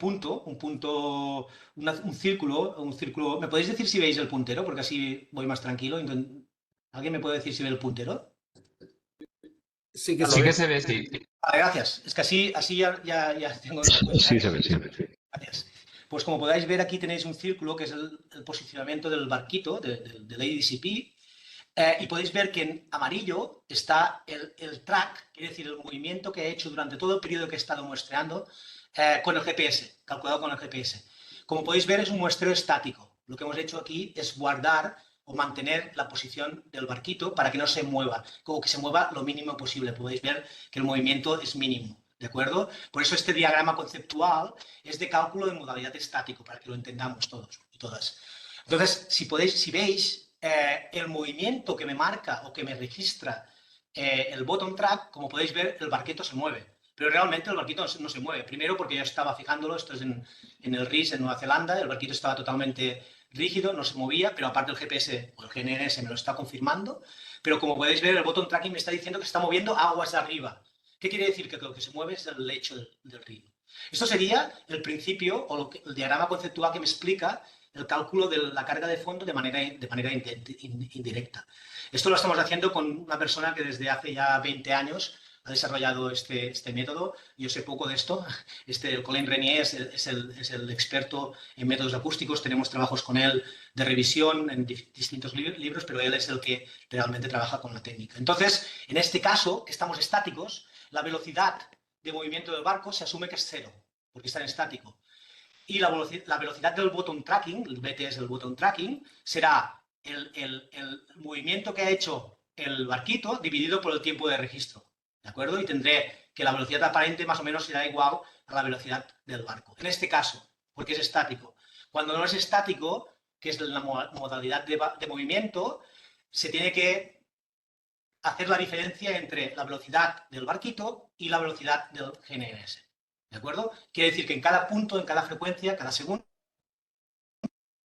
velocidad hay del cauce. Esto requiere distintos cálculos, distintos algoritmos de cálculos, pero bueno, se está haciendo desde hace años y es un método indirecto que se ha aplicado en ríos como lo que veis aquí, que es Nueva Zelanda, con mucha movilidad, con dunas prácticamente moviéndose, en las que hay velocidades muy elevadas, que también se ha utilizado en otros ríos grandes, en British Columbia, lo hemos utilizado en el ESERA, lo hemos utilizado en el CINCA, en nuestro grupo de investigación, y ahora ya habíamos hecho cosas en el Ebro, pero nunca procesamos los datos, se quedaron allí, pero ahora sí que hemos intentado validar el dato al Ebro. Damián, Sí. que llevas mucho tiempo ya. ¿Ah, sí? Vale, Sí. pues ya está, no te preocupes, quedan dos diapositivas. Bueno, es que como he visto que todo el mundo hacía un poquito más de lo que... Vale, no te preocupes, termino en 2 minutos. Para poder pasar la velocidad aparente a carga de fondo se requiere una calibración, ¿vale? No entro en detalles, calibraciones se pueden hacer ad hoc o utilizar calibraciones de otros sistemas. Muy rápidamente, el muestreo del Ebro se ha hecho de manera estática y de manera dinámica, quiere decir con barridos y con puntos fijos. Se ha hecho en Móra d'Ebre y en Ascó. Como podéis ver, la señal del RTK GNSS es distinta del bottom tracking, quiere decir que algo pasa en el cauce. Cuando analizamos la movilidad que hay en el cauce, nos encontramos que en Ascó la velocidad media, estamos hablando con muestreos de 20 minutos enteros en un punto fijo. En Ascó nos encontramos con movilidades de 0,027 metros por segundo, esto con elevadas desviaciones estándar, que quiere decir que hay una elevada variabilidad. Y en Móra d'Ebre nos encontramos con valores muy similares a los de Ascó, un poquito más por arriba, pero muy similares. Si lo hacemos con barridos, hemos hecho 2 barridos a cada sitio, vemos que sí que hay cierta respuesta. Aquí tenemos los vectores de movilidad del cauce, aquí tenéis los datos, la estadística de los datos con el valor máximo, el mínimo, el promedio y la desviación estándar, y también en Móra d'Ebre para que veáis un poco la respuesta, que sí que existe una respuesta. ¿Cómo son estos valores si lo comparamos? Y ya está, esta es la última, porque la última de recomendaciones la voy a saltar. ¿Cómo son estos valores si lo comparamos con estudios con calibraciones o con los datos que tenemos del río Ebro? Pues aquí tenemos una recta de calibración que básicamente lo que correlaciona es la velocidad del cauce con las tasas de carga de fondo. Y si cogemos, aquí hay datos del Ésera, del Cinca, de ríos de arenas, ríos de gravas, hay distintos datos. No voy a entrar al detalle, pero si cogemos los valores medios que tenemos en el caso del río Ebro, nos encontramos en valores de 0,1 gramos por segundo a 100 gramos por segundo, más o menos, la variabilidad sería esta. Y si esto lo comparamos con los datos del Ebro, podríamos ver que se sitúan dentro de los datos que obtenimos hace ya unos años en situaciones del río con coraza y en situaciones del río sin coraza. Estos son datos que ya publicamos hace unos años. O sea que los datos sí que encajan bastante con los datos que se han obtenido en el río Ebro con métodos directos. Esto me voy del indirecto, me voy al directo para cuantificar la tasa de fondo.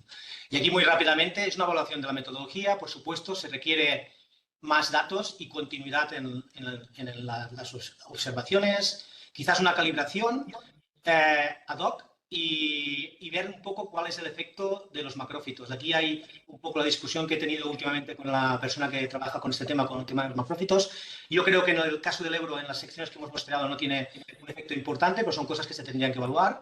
Y ya está. Muchas gracias por por escuchar y perdonad, pero como vi que todo el mundo utilizaba un poco más de tiempo, pues me he relajado, perdonad.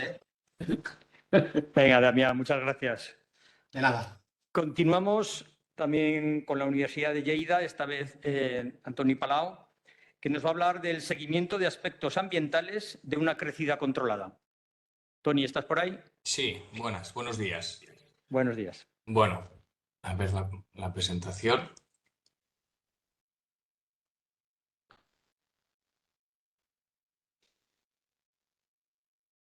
Bueno, primero de todo agradecer a la Confederación por la invitación y a continuación explicaremos un poco lo que hicimos el día 30 de enero y básicamente se hizo un seguimiento limnológico de la crecida controlada, se analizaron unas variables físico-químicas que ahora se verán a continuación y los nutrientes, en concreto el nitrógeno total y el fósforo total.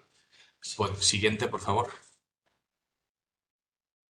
El objetivo, tal y como ya se ha comentado, es evaluar el efecto del paso de esta crecida controlada sobre algunas características físico-químicas y de los nutrientes, como ya se ha dicho. Y esto se realizó en 2 puntos, en el puente de Ascó y Móra d'Ebre. Esta presentación seguirá los puntos que aquí se detallan, es decir, primero se hablará un poco del área de estudio, que ya la conocéis todos. Se concretará un poco el hidrograma de crecida estudiado, después la estrategia de muestreo y un breve resumen de los resultados y las conclusiones obtenidas. Siguiente, por favor. Como ya he dicho, el área de estudio ya se conoce. Hay 2 secciones de control en el puente de Ascó y Móra d'Ebre. No hace falta tampoco, creo que, especificar nada más al respecto. Siguiente, por favor. Aquí podéis ver los hidrogramas. Las 2 figuras superiores son los hidrogramas que facilitó la Confederación y abajo son los hidrogramas empleados para el muestreo durante el seguimiento limnológico. Siguiente también, por favor. Aquí en la estrategia de muestreo, reiterando que se muestreó en los 2 puentes de Ascó, la forma de proceder fue realizando 3 puntos a lo largo de la sección transversal, es decir, margen izquierda, centro y margen derecha, Y para los efectos de esta presentación, los resultados que se mostrarán a continuación son un promedio de estos 3 valores obtenidos, de estos 3 valores medidos. La forma de obtener las muestras fue simplemente con una cuerda, un cubo lastrado y luego se realizaron medidas con una sonda multiparamétrica. En la tabla que tenéis a la derecha podéis ver las variables medidas y, bueno, un seguido de variables se realizaron con la sonda multiparamétrica y otras se hicieron en laboratorio. Siguiente, por favor. Aquí podéis ver en la derecha el hidrograma que facilitó la confederación en los 2 puentes, en las 2 secciones de control, y los momentos que se escogieron para el muestreo de las variables físico-químicas. Como podéis observar, en ambos puentes se realizó un punto antes de la crecida, otro punto en la rama ascendente de la crecida, otro punto en el caudal punta y otro punto en el descenso. Siguiente, por favor.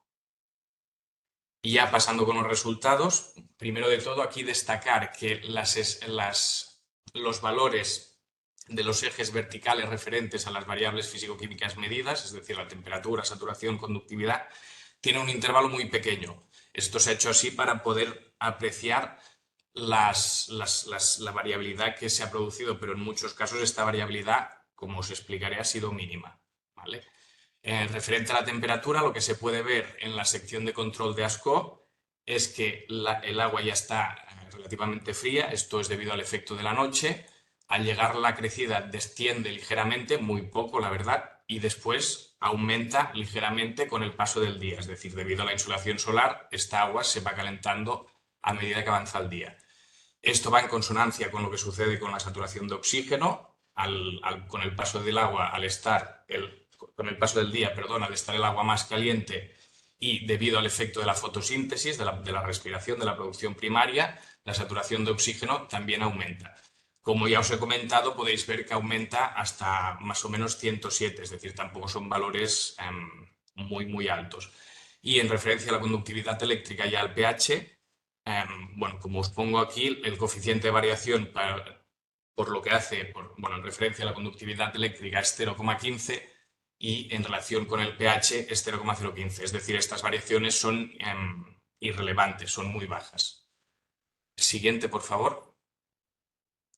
Ahora pasamos con la sección de control en Móra d'Ebre y, bueno, comentar lo mismo, el tema de las escalas verticales para los diferentes parámetros medidos, pero aquí, a diferencia de en ASCO, se puede observar que la temperatura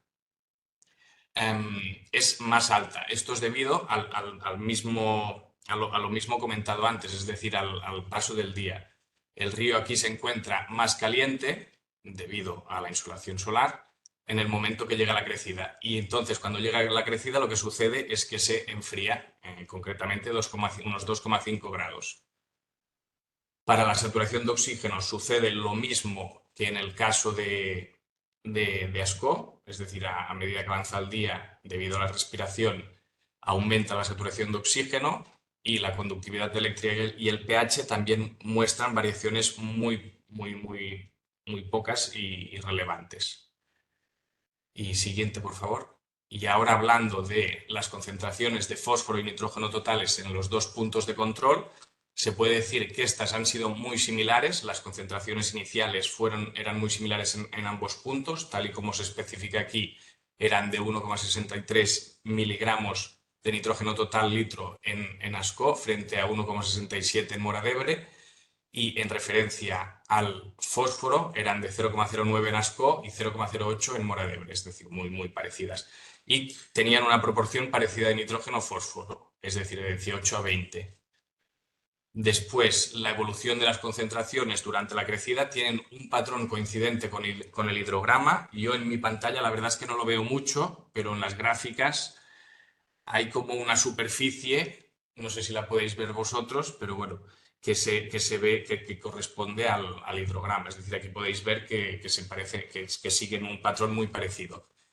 Y en los incrementos de concentración durante el paso de la crecida fueron muy similares. La concentración de fósforo total se multiplicó por 5 y el nitrógeno total se duplicó.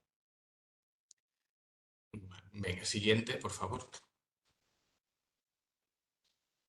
Y ahora estamos hablando de concentraciones, ahora pasamos a hablar de transporte, de masa movilizada durante la crecida de nitrógeno total y fósforo total también. Y aquí podemos ver que el transporte de nutrientes que se movilizó en el puente de Ascó durante el tiempo que estudiamos de la crecida, es decir, 7 horas y 35 minutos, fueron 8,4 toneladas de fósforo y 52,9 toneladas de nitrógeno. Esto es unas 10 veces más por lo que al fósforo respecta y unas 3,5 veces más en el caso del nitrógeno respecto a el caudal base que había antes de la crecida, es decir, a 338 metros cúbicos por segundo. Y en el caso del puente de Mora d'Ebre, en un tiempo considerado de 9,09 horas, se movilizaron 6,4 toneladas de fósforo y 39,3 toneladas de nitrógeno. Estos valores, como podéis ver, son inferiores a los que se registraron en el puente de Ascó y equivalen, si los comparamos con las condiciones previas a la crecida, a un aumento de 5,8 veces más en el caso del fósforo y 1,8 veces más en el caso del nitrógeno. Y ya, siguiente, por favor, ya pasaríamos a las conclusiones. Que aquí decir que el paso de la crecida, como bien hemos visto, no generó cambios significativos sobre las variables físico-químicas que se midieron. La hora del día, como también hemos comentado, influye en las variables físico-químicas, principalmente en la temperatura, debido a que el agua se calienta a medida que pasa el día, y a la producción primaria, a la fotosíntesis. Y después, en los dos escenarios estudiados, con y sin crecida, el río transporta siempre más nitrógeno total que fósforo total. El fósforo total aumenta de concentración y de masa mucho más que el nitrógeno durante el paso de la crecida controlada, y la movilización de nitrógeno y fósforo total fueron mayores en el puente de Ascó que en el de Mora d'Ebre. Y eso sería todo. Siguiente, por favor. Muchas gracias por vuestra atención y eso es todo. Pues muchas gracias. Y pasamos ya a la última, que esta vez desde la Universidad de Valencia, a cargo de Juan Soria, que nos va a hablar de la crecida controlada vista desde el espacio. Es la última. Hola. Tienes 10 minutos, Juan. Sí, o uno menos, sí puede ser, ¿no? Vamos allá. Os comparto mi presentación y aquí tenéis. Muy bien, ahí la tenemos, lo que sería el primer problema que tuvimos, y es que el muestreo, el experimento se realizó un día que coincidía con el paso del satélite, tanto el satélite Sentinel-2, que es el visible, como el Sentinel-1, que es un satélite de tipo radar. Entonces no tuvimos suerte. El Sentinel-2, pues veis que no estuvo todo nublado y lo único que pudimos ver fue nubes. Y sin embargo, el Sentinel-1 sí es un satélite que atraviesa a través de las nubes y se podía ver todo. Lamentablemente pretendíamos ver si también éramos capaces de observar con Sentinel-1, que también atraviesa las nubes, el sedimento en el río. Pero este tipo de sensores de radar no son capaces de discernir la superficie del agua limpia de la superficie del agua con materia en suspensión.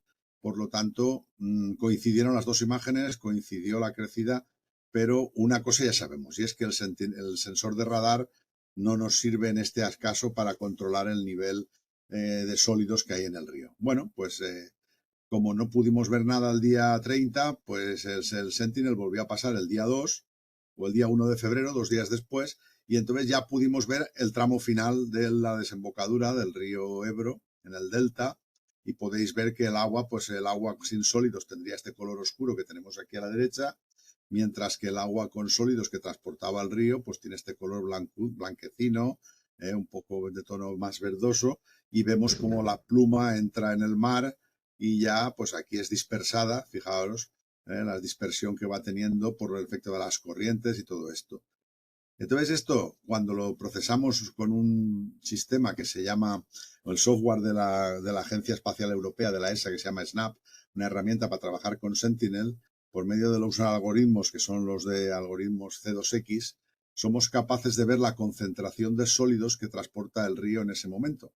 Bueno, el río que es por aquí, y además las lagunas de costeras pues también las vemos, los arrozales, cómo se encuentran, el mar, ¿veis? El mar aquí no tenía sólidos y sin embargo sí que recordar que hacía estas plumas por aquí en la imagen visible, ¿veis? La imagen visible y veis la imagen ya procesada con sólidos, como el río transportaba aproximadamente en el orden de 30 a 40 miligramos litro de sólidos que ya llegan por la pluma al mar y ya se dispersan por aquí.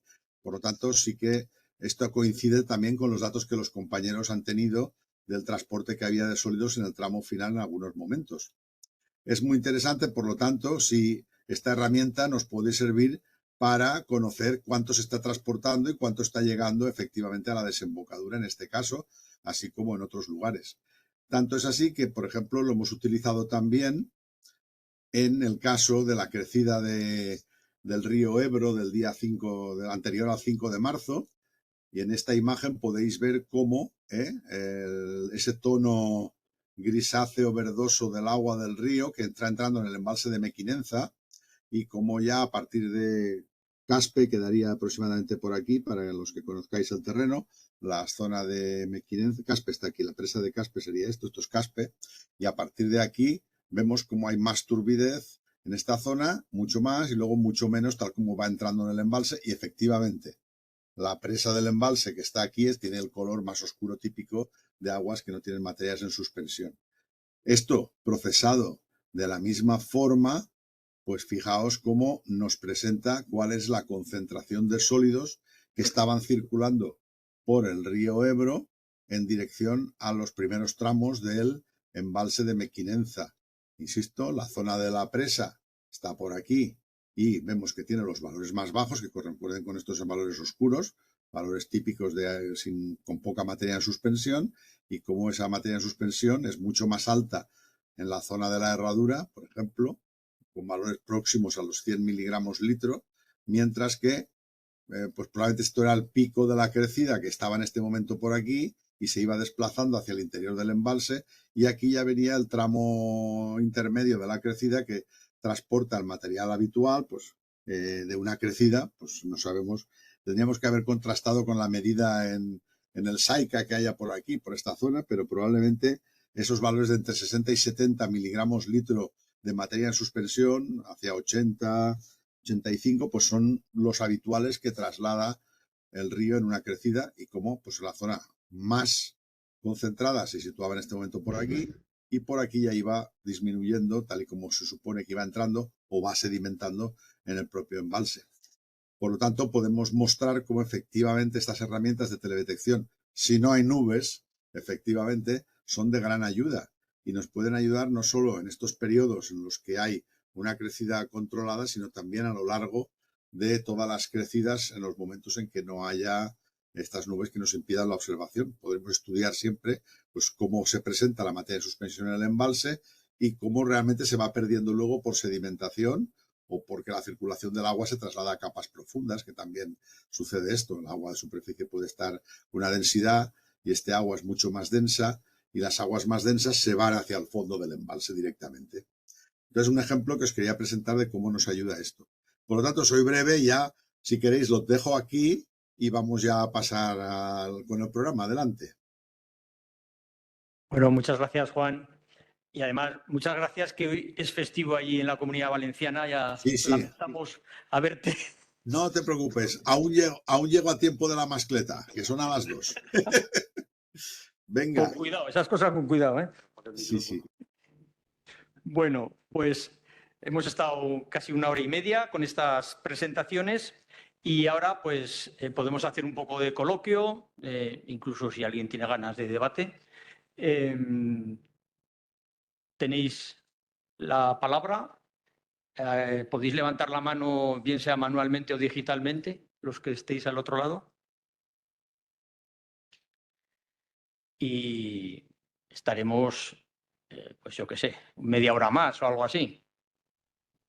¿Ya hay 2 manos por ahí? ¿Alguien que vea esa distancia? César González y Carlos Chica. Pues César González, primero.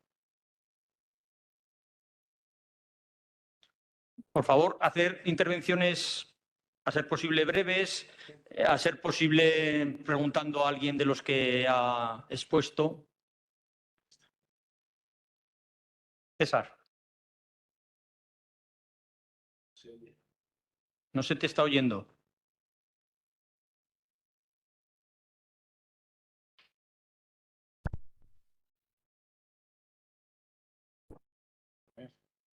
Seguimos sin oírte. Está como si no tuviera sonido. A ver. Pasamos a Chica. Mientras... Sí. Carlos Chica, vamos contigo a ver si conseguimos Sí. que se le oiga a César. ¿Se me oye? Sí, a ti sí. Bueno, ante todo, muchas gracias y la verdad que es de admirar los trabajos que está haciendo la Confederación con respecto al Ebro y a toda la problemática de la cuenca. Yo quería incidir en un tema de los sedimentos que todos estos estudios realmente avanzan y como aquí se ha visto en toda la ciencia, en todas las universidades, pero hay pueblos, y hablo por Mequinenza, que realmente está viendo socavado su desarrollo económico-social por el tema de los sedimentos.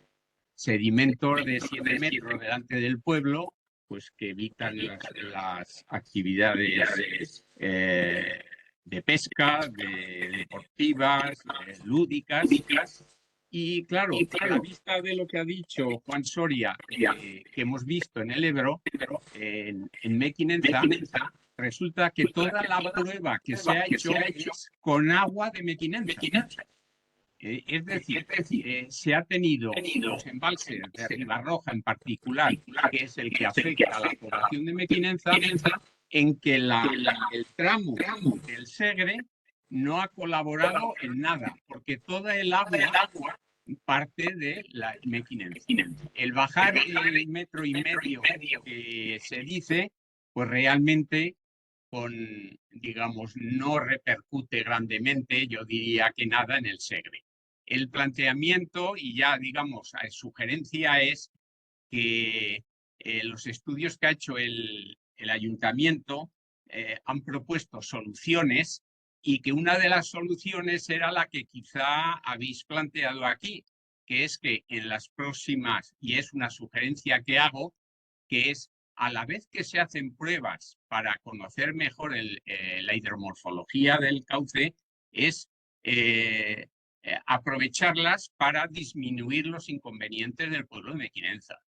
Es decir, si esta misma prueba se hubiera hecho con agua del Segre en vez de con agua del Ebro y bajando más el pantano de Ribarroja, hubiera tenido esta prueba mucho más sedimento para el Bajo Ebro y se hubiera aliviado en parte pues, el problema grande que hace más de 14 años que lleva esperando el pueblo con estudios profundos del grupo Flumen de la Universidad Politécnica de Cataluña y que realmente no han servido, creemos, de nada porque no se han tenido en cuenta ni en la convocatoria, ni en el plan de defensa del Bajo Ebro o el plan hidrológico del Ebro, o sea, que estamos, quiero decir, como sugerencia, en próximas pruebas intenten solucionar los problemas involucrados en la misma cuenca. Gracias. Muy bien. Pues se acaba de ofrecer voluntario Miguel García Vera para contestarte. Sí, Carlos. Cuando lo comentaba en mi presentación, ya has visto que quería dejar claro que la crecida controlada es un elemento más importante porque nos permite ese pequeño laboratorio que es la crecida controlada para analizar bien los efectos de distintas componentes del ciclo en el momento de la crecida. Y bueno, pues efectivamente esa estrategia que está en el plan hidrológico y por lo tanto estamos ya en marcha, sí que tiene otros elementos que incorporan pues lo que os decía, ¿no? Esas pruebas pilotos que ya se están empezando. Ya sabes que en Mequinenza pues ahora en este momento se está haciendo una experiencia de movilización Y bueno, yo creo que lo que pasa es que la jornada de hoy queríamos centrarla en la crecida controlada, porque todo lo demás tiene su desarrollo, pero es mejor dejar cada cosa a su momento, y cuando tengamos sensación de que las cosas ya dan conclusiones determinadas, pues ya contarlas y ponerlas en público. Por lo tanto, efectivamente hay temas muy importantes que lo hemos visto en la crecida anterior, que es esa cota de los embalses en el momento de la crecida, y eso es muy interesante y hay que seguir trabajando ahí. Y bueno, pues la siguiente crecida volveremos a intentar bajar más y además aprender también cómo comunicar, y que también la propia sociedad que vive del embalse pues vaya percibiendo que los embalses se tienen que adaptar a las necesidades de la gestión cuando hay una crecida para poder favorecer esa movilización. Y yo creo que ese es un tema también en el cual tenemos que todavía recorrido que avanzar, ¿eh? Por lo tanto, efectivamente hay muchos temas. Ahora leeremos la pregunta de César González, que nos la ha mandado en el chat, porque por lo visto su micrófono no va, que también va al respecto de otro tema que también es muy demandado por algunos sectores, y casi, Carlos, si me permites, ya lo enlazo también con Javier, con la intervención que estoy haciendo. César decía, perdón, dice en el chat, lo podéis leer, perdón, mi micrófono parece que no quería funcionar. Lo leo para la gente de la sala. Y la pregunta es, ¿no se pueden usar los desagües de fondo de las presas de Mequinenza y Ribarroja para mejorar el tránsito sedimentario? ¿Están colmatados? Esta pregunta, bueno, pues es otro tema importante que surge del territorio, y hace 2 días de la asociación Sedimentos en el Bajo Ebro me hacían una consulta parecida, con lo cual, César, gracias por transmitirla y por plantearla aquí. El tema de los desagües de fondo, si os fijáis en la propia estrategia que está en el plan, no tiene un reflejo como tal. Es un tema más de seguridad, es un tema importante desde otro punto de vista, pero a nivel de movilización de sedimentos, en estos embalses de tanta longitud, tan poca pendiente hidráulica y con sedimentos tan finos que están en la cola, el papel de los desagües de fondo en el tránsito creemos que no es importante. Es que además en estos 2 embalses la cota del desagüe de fondo es muy parecida a la cota de la turbinación de la central. El volumen de explotación de la central es mucho mayor que el volumen del desagüe de fondo. Entonces, bueno, al margen del discurso social que hay, creemos que a nivel de movilización no es un tema que sea esencial. Es mucho más importante saber articular esas crecidas naturales con una adecuada gestión en el momento de la crecida para poder hacer una movilización realmente efectiva. Y bueno, ese es el reto, desde luego, como siempre decimos, no fácil, complicado, pero en lo que tenemos que dirigir todos nuestros esfuerzos, y en ello estamos. No sé si he respondido bien a las 2 preguntas, pero espero haberlo podido hacer. Añado, en el caso de Ribarroja, las 4 turbinas que hay, turbinan cada una, pueden llegar a turbinar hasta 225 metros cúbicos segundo, y los 2 desagües de fondo que están a la misma cota, a derecha e izquierda, sí, cada turbina. En total 900 metros cúbicos segundo lo que se puede turbinar, y los 2 desagües de fondo son 2 conductos de 3 metros de diámetro que salen 100, 125 metros cúbicos segundo por cada uno de ellos. Están a la misma cota, con lo cual no va a salir nada que no esté saliendo ya en todo el funcionamiento normal que se hace con esa presa.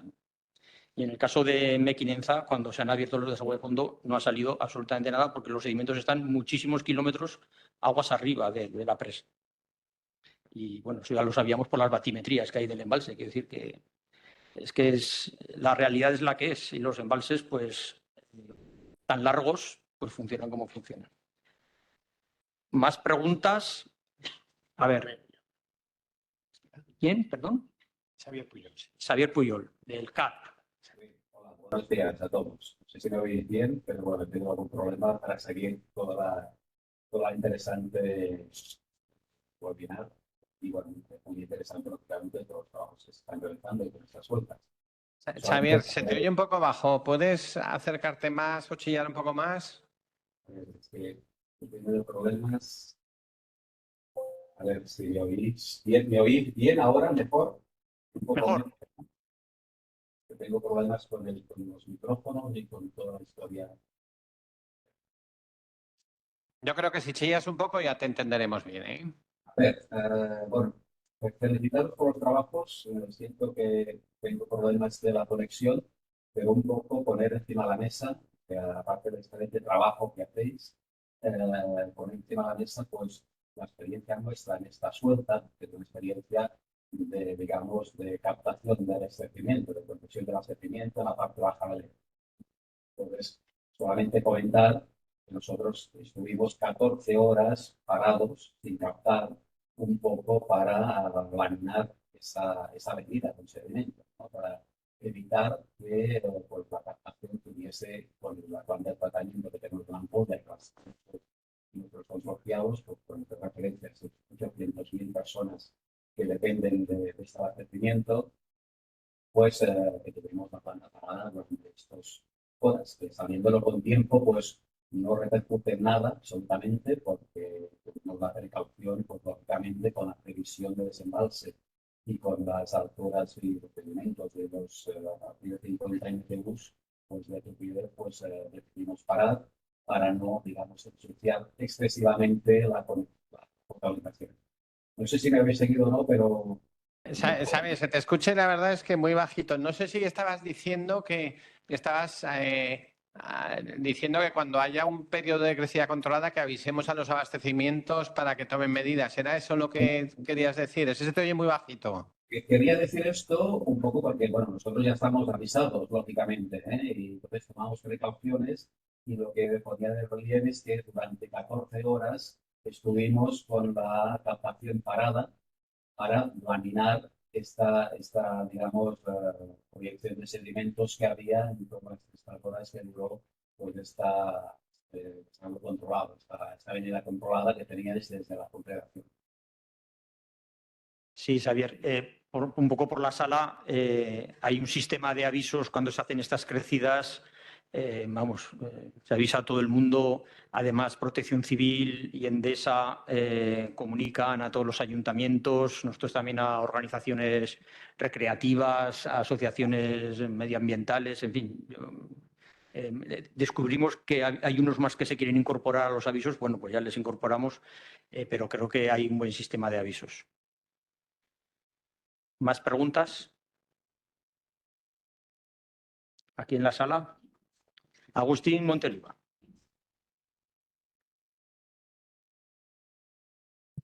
Buenos días. Bueno.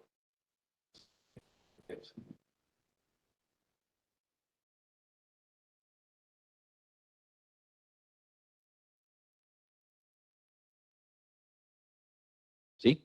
Ahora. Muy interesante, muchas gracias.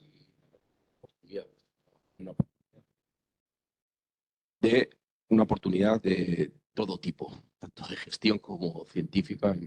Bueno, una cuestión muy concreta tengo, porque parece que al principio se han mencionado los macrófitos como uno de los problemas, de los grandes problemas, está en el origen de los problemas, pero luego no se ha comentado nada sobre esto. ¿Estas crecidas se sabe si tienen alguna incidencia reseñable sobre la colonización de los colonias macrófitos sumergidos? Y en ese caso, si hay una recuperación posterior, si hay algún tipo de idea de si se debería incidir en el seguimiento durante las crecidas de la evolución de los macrófitos y si cabe pensar en alguna forma de utilizar estas crecidas para por lo menos aplacar un poco su colonización. Sí, te contesto porque eso está en la web de la Confederación. Tenemos el estudio que se hizo a raíz de toda la primera tanda de crecidas entre el año más o menos 2000 y 2010, 2012. Ahí se hizo una serie de crecidas y ahí se controlaba la cobertura de macrófitos a lo largo de un montón de secciones y de superficies antes y después de cada crecida. Y pues lo que se veía es que sí, que pues había pues coberturas que bajaban pues del orden del 50% pues al 30% en cada una de estas crecidas, así por darte una cifra redonda. Y lo que ocurre es que ya cuando lo habíamos hecho un montón de veces, pues ya dejamos de hacerlo porque costaba su dinero el hacer ese seguimiento. Entonces, más o menos esa es la eficacia. Y de hecho, estas crecidas empezaron para intentar ayudar a algún problema que tuvo la nuclear de Ascó, que tuvo que hacer una parada no prevista por una obturación de su toma de agua, ¿no? Entonces, ahí fue como empezaron estas crecidas, pensando solo en los macrófitos, pero luego pues ya se les están viendo más utilidades, digamos, ¿no? Y luego también se incorporaron al régimen de caudales ecológicos fijado en el plan de cuenca y ahora pues estamos con esto también de ver cuántos sedimentos se movilizan y si se pueden movilizar más sedimentos, claro. ¿Más? ¿Ahí? ¿Le pasáis el micrófono? Buenos días. Yo quería... Preséntate. Sí, perdón. Yo me llamo José Enrique Guartero, soy ingeniero agrícola, tengo una explotación agrícola en la ribera alta del Ebro. Y bueno, escuchando un poco el estudio, que es interesante, pues llegamos a sacar unas conclusiones y una pregunta que sería la siguiente. ¿Se ha contemplado que cuando hay una crecida controlada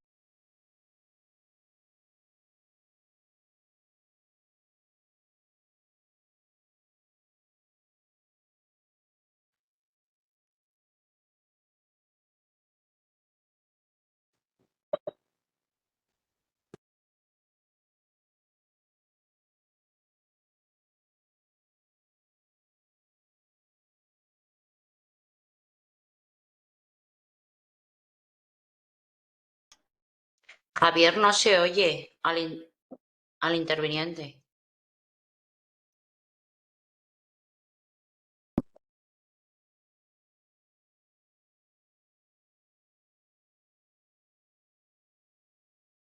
Bueno, como decía, la reflexión a la que vamos llegando en mi zona durante unos años es si se contempla la posibilidad de limpiar puntos estratégicos del Ebro donde la sedimentación que más abunda son gravas, porque lo que estamos viendo en nuestra zona es que cada vez, por esa acumulación, al final el laminado de las riadas es mayor.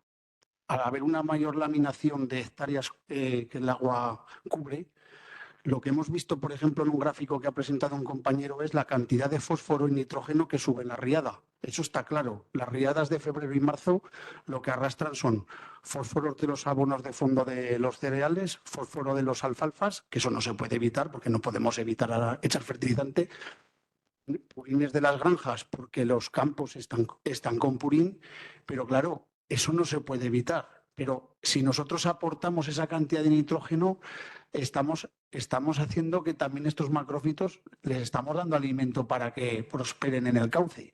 Es decir, podríamos contemplar la posibilidad de limpiar según qué zonas del río para que al final ese laminado sea menor y el agua vaya más por el cauce que no por fuera del cauce, porque cada vez estamos comprobando que con menos metros cúbicos por segundo que bajan, son mayor el número de hectáreas que laminan de manera horizontal. Esa es la reflexión. Gracias. Bueno, creo que ha sido un poco del tema que nos trae hoy aquí, ¿no? Estamos hablando de la crecida controlada del tramo final del Ebro, o sea, debajo del sistema de embalses de Mequinenza, Ribarroja y Flix, ¿eh? Entonces, quiero decir que estabas hablando ahora de aguas arriba del sistema de embalses y de la problemática que hay, ¿no? con las crecidas. Yo creo que no podemos entrar en el tema, pero voy a decirte dos cosas, si me permitís. Una, eso de que cada vez con el mismo caudal el nivel es más alto, no es cierto. No es cierto. Lo tenemos comprobadísimo y, de hecho, en muchos sitios lo que está ocurriendo es lo contrario. Y es que se está produciendo un encajamiento del río y se suele observar en muchos puentes que están quedándose descalzados. Eso es así. Hay un montón de información, pero no vamos a entrar en ello ahora. Y luego lo otro es lo de que no se puede evitar lo del nitrógeno y el fósforo. No solamente sí que se puede evitar, sino que además es que tenemos que evitarlo. O sea, la agricultura tiene una tarea por delante en las próximas décadas, que es ir reduciendo esos excesos, sobre todo de nitrógeno, porque, entre otras cosas, si no nos damos cuenta de lo importante que es hacer eso, ya nos lo va a recordar la Unión Europea, como creo que aquí el subdirector tiene ganas de decir ahora mismo. El jueves pasado recordar que nos acaban de condenar a España precisamente por incumplimiento de la directiva de nitratos. ¿Quieres decir algo de esto o no? No, bueno, yo simplemente que aparte de, bueno, digamos que hoy estamos trabajando sobre todo de la cadena de envases aguas abajo, pero de aquí para aguas arriba, pues también tenemos un montón de trabajos en actuación y en concreto a través del proyecto Resilience, y las limpiezas esas que dices puntuales, pues ya se están haciendo a través de lo que llamamos técnicas curas, ya se está haciendo eso. Ahora mismo tenemos un programa importante de actuaciones en el eje del Ebro, de situaciones parecidas, y lo que tendrás que hacer es hablar con la CHE y explicar el sitio en concreto en el que estás hablando, pero bueno, tenemos un programa y está financiado desde la CHE y desde el Ministerio, y encantados de colaborar contigo. Más cuestiones. Aparte de lo de los nitratos. Pero Más cuestiones. Hablad ahora o callad para siempre. ¿Nada más? Pues lo dejamos aquí. yo tenía una pregunta así para algún ponente. O sea, por ejemplo, algún ponente, ahora mismo, pues digamos que en los medios de comunicación continuamente se habla de la inteligencia artificial. No sé si algún ponente tiene alguna experiencia en inteligencia artificial y si eso nos podía ayudar a mejorar la gestión de estos embalses. Bueno, creo que va por mí. Pues sí, efectivamente. Antes comentaba que la semana pasada hicimos una operación en la presa de Marmolejo y que con una avenida de 160 metros cúbicos se movilizaron 300.000 toneladas. Esto lo hemos gestionado porque tenemos una herramienta de inteligencia artificial montada en ese embalse.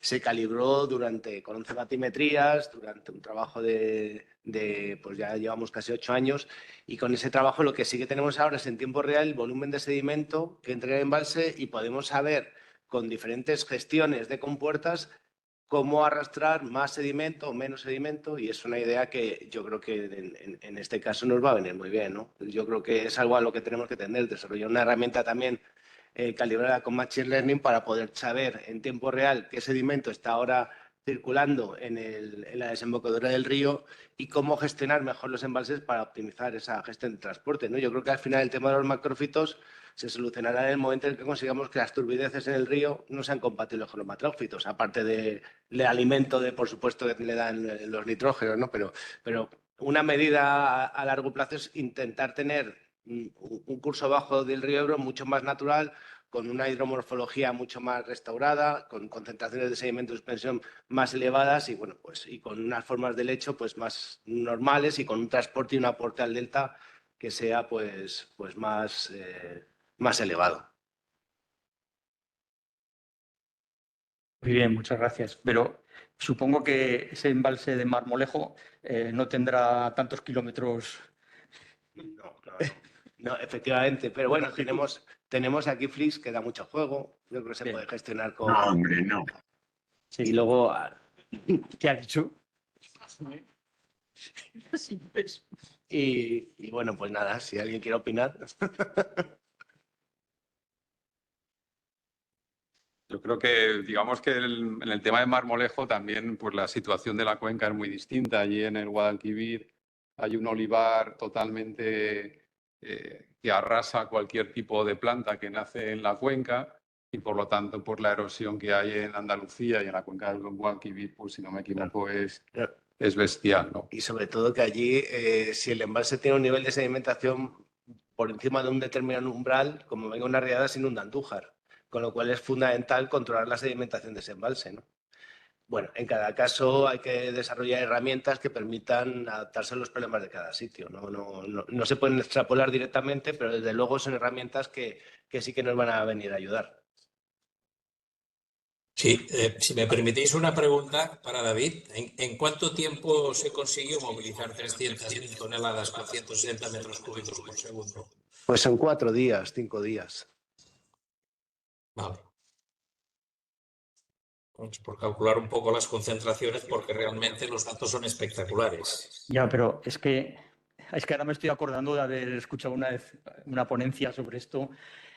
Aquellos que un embalse es un lodazal, casi. No, Marmolejo está colmatado más del 95%. O sea que... Claro. Sí, el embalse tenía 11,5 hectómetros cúbicos y la semana pasada estaba en 9, y entonces se decidió aprovechar que venía esta riada para esta puntita de 160 metros cúbicos, y cuando llegó la punta ya están todas las compuertas abajo, y en 4 o 5 días se han movilizado 300.000 toneladas. Claro, pero bueno, pues ya hemos recuperado niveles de sedimentación de hace 3 años. Nos hemos quedado en 8,61 hectómetros cúbicos. Sí, sí. Muy bien, gracias. ¿Más cuestiones? Sí, a ver. ¿Dónde? Ah, vale. Carlos. Sí. A raíz de esto que ha dicho el CEDE, me gustaría recordar que también afecta a Mequinenza, todo se ha dicho, que con el limpiado del embalse de Barasona, precisamente se movilizó todos los sedimentos de Barasona con una limpieza tremenda del embalse que, digamos, partes quedó en el río Cinca, pero la mayoría de veces todos los sedimentos de Barasona fueron a parar al embalse de Ribarroja en la zona del Segre, que es la que perjudica a la población y que fue, digamos, no sé si una improvisación, pero si se hubiese dejado discurrir el agua en esos días de vaciado hacia abajo, hubiera llegado al delta y no se hubiera quedado en el tramo del Segre del embalse de Ribarroja, que es el que provoca todos los inconvenientes que he citado. Entonces, yo creo que en este tema para el Bajo Ebro, más que el Ebro, que son 100 y pico kilómetros, en que realmente el agua que llega a la presa ya poco sedimento tiene, es el mayor sedimento, como puso de manifiesto en los estudios del profesor Dols de la Universidad Politécnica de Cataluña, son esos sedimentos del Segre que hay que transportar al Ebro para que luego las salidas naturales del Ebro sean las que bajen todo el sedimento hacia el Bajo Ebro. Gracias. Era una pregunta. En eso estamos, precisamente.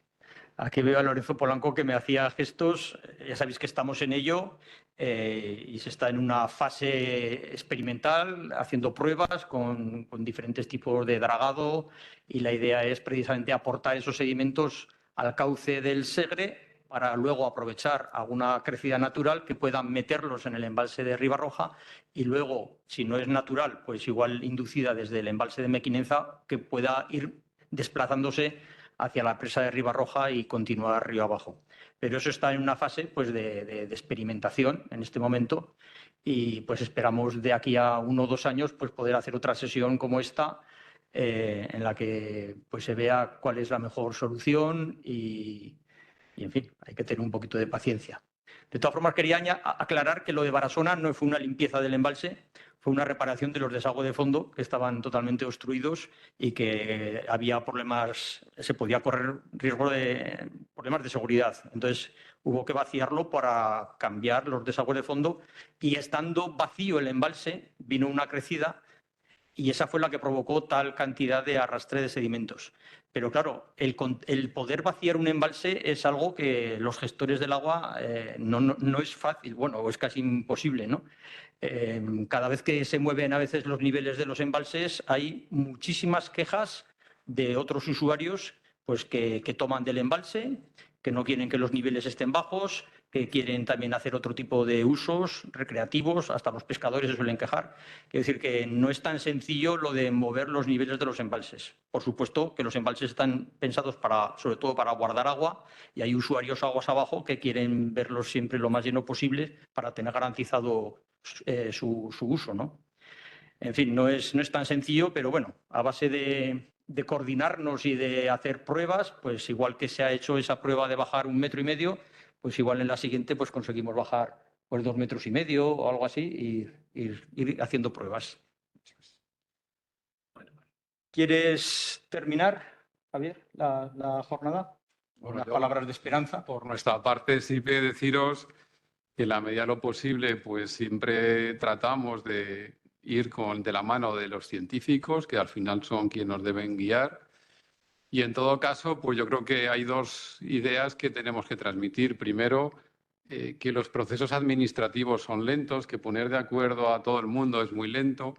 Para poder ver, por ejemplo, el estudio que ha hecho David del CEDES, pues primero tuvimos que hacer una batimetría de todo el eje del Ebro, que nos llevó prácticamente 1 año y pico entre que conseguíamos que hubiese contratarlo, ejecutarlo, que hubiese agua suficiente para hacer la batimetría, de forma que todo pues, necesita tiempo y también tenemos que intentar no equivocarnos, ¿no? Y esa parte pues, también es muy importante. En general, pues los embalses se pueden vaciar cuando el agua se usa para los usos que están establecidos, ¿no? Y desgraciadamente pues tenemos muchos embalses de España semivacíos ahora mismo, ¿no? Algunos, como decía David, están llenos de lodos por las prácticas inadecuadas que se hacen en la cuenca, ¿no?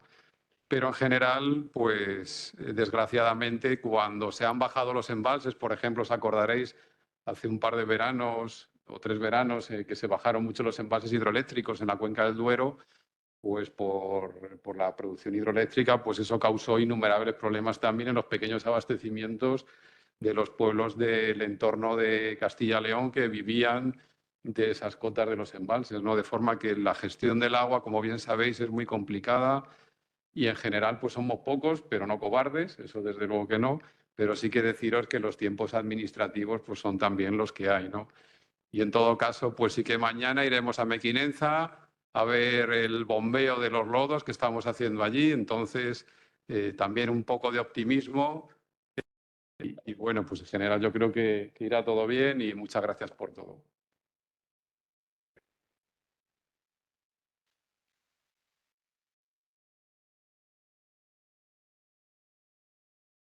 Venga, un saludo a todos. Recordar que el viernes que viene tenemos otra sesión sobre agua y bosques que seguro que está muy interesante, ¿eh? Venga.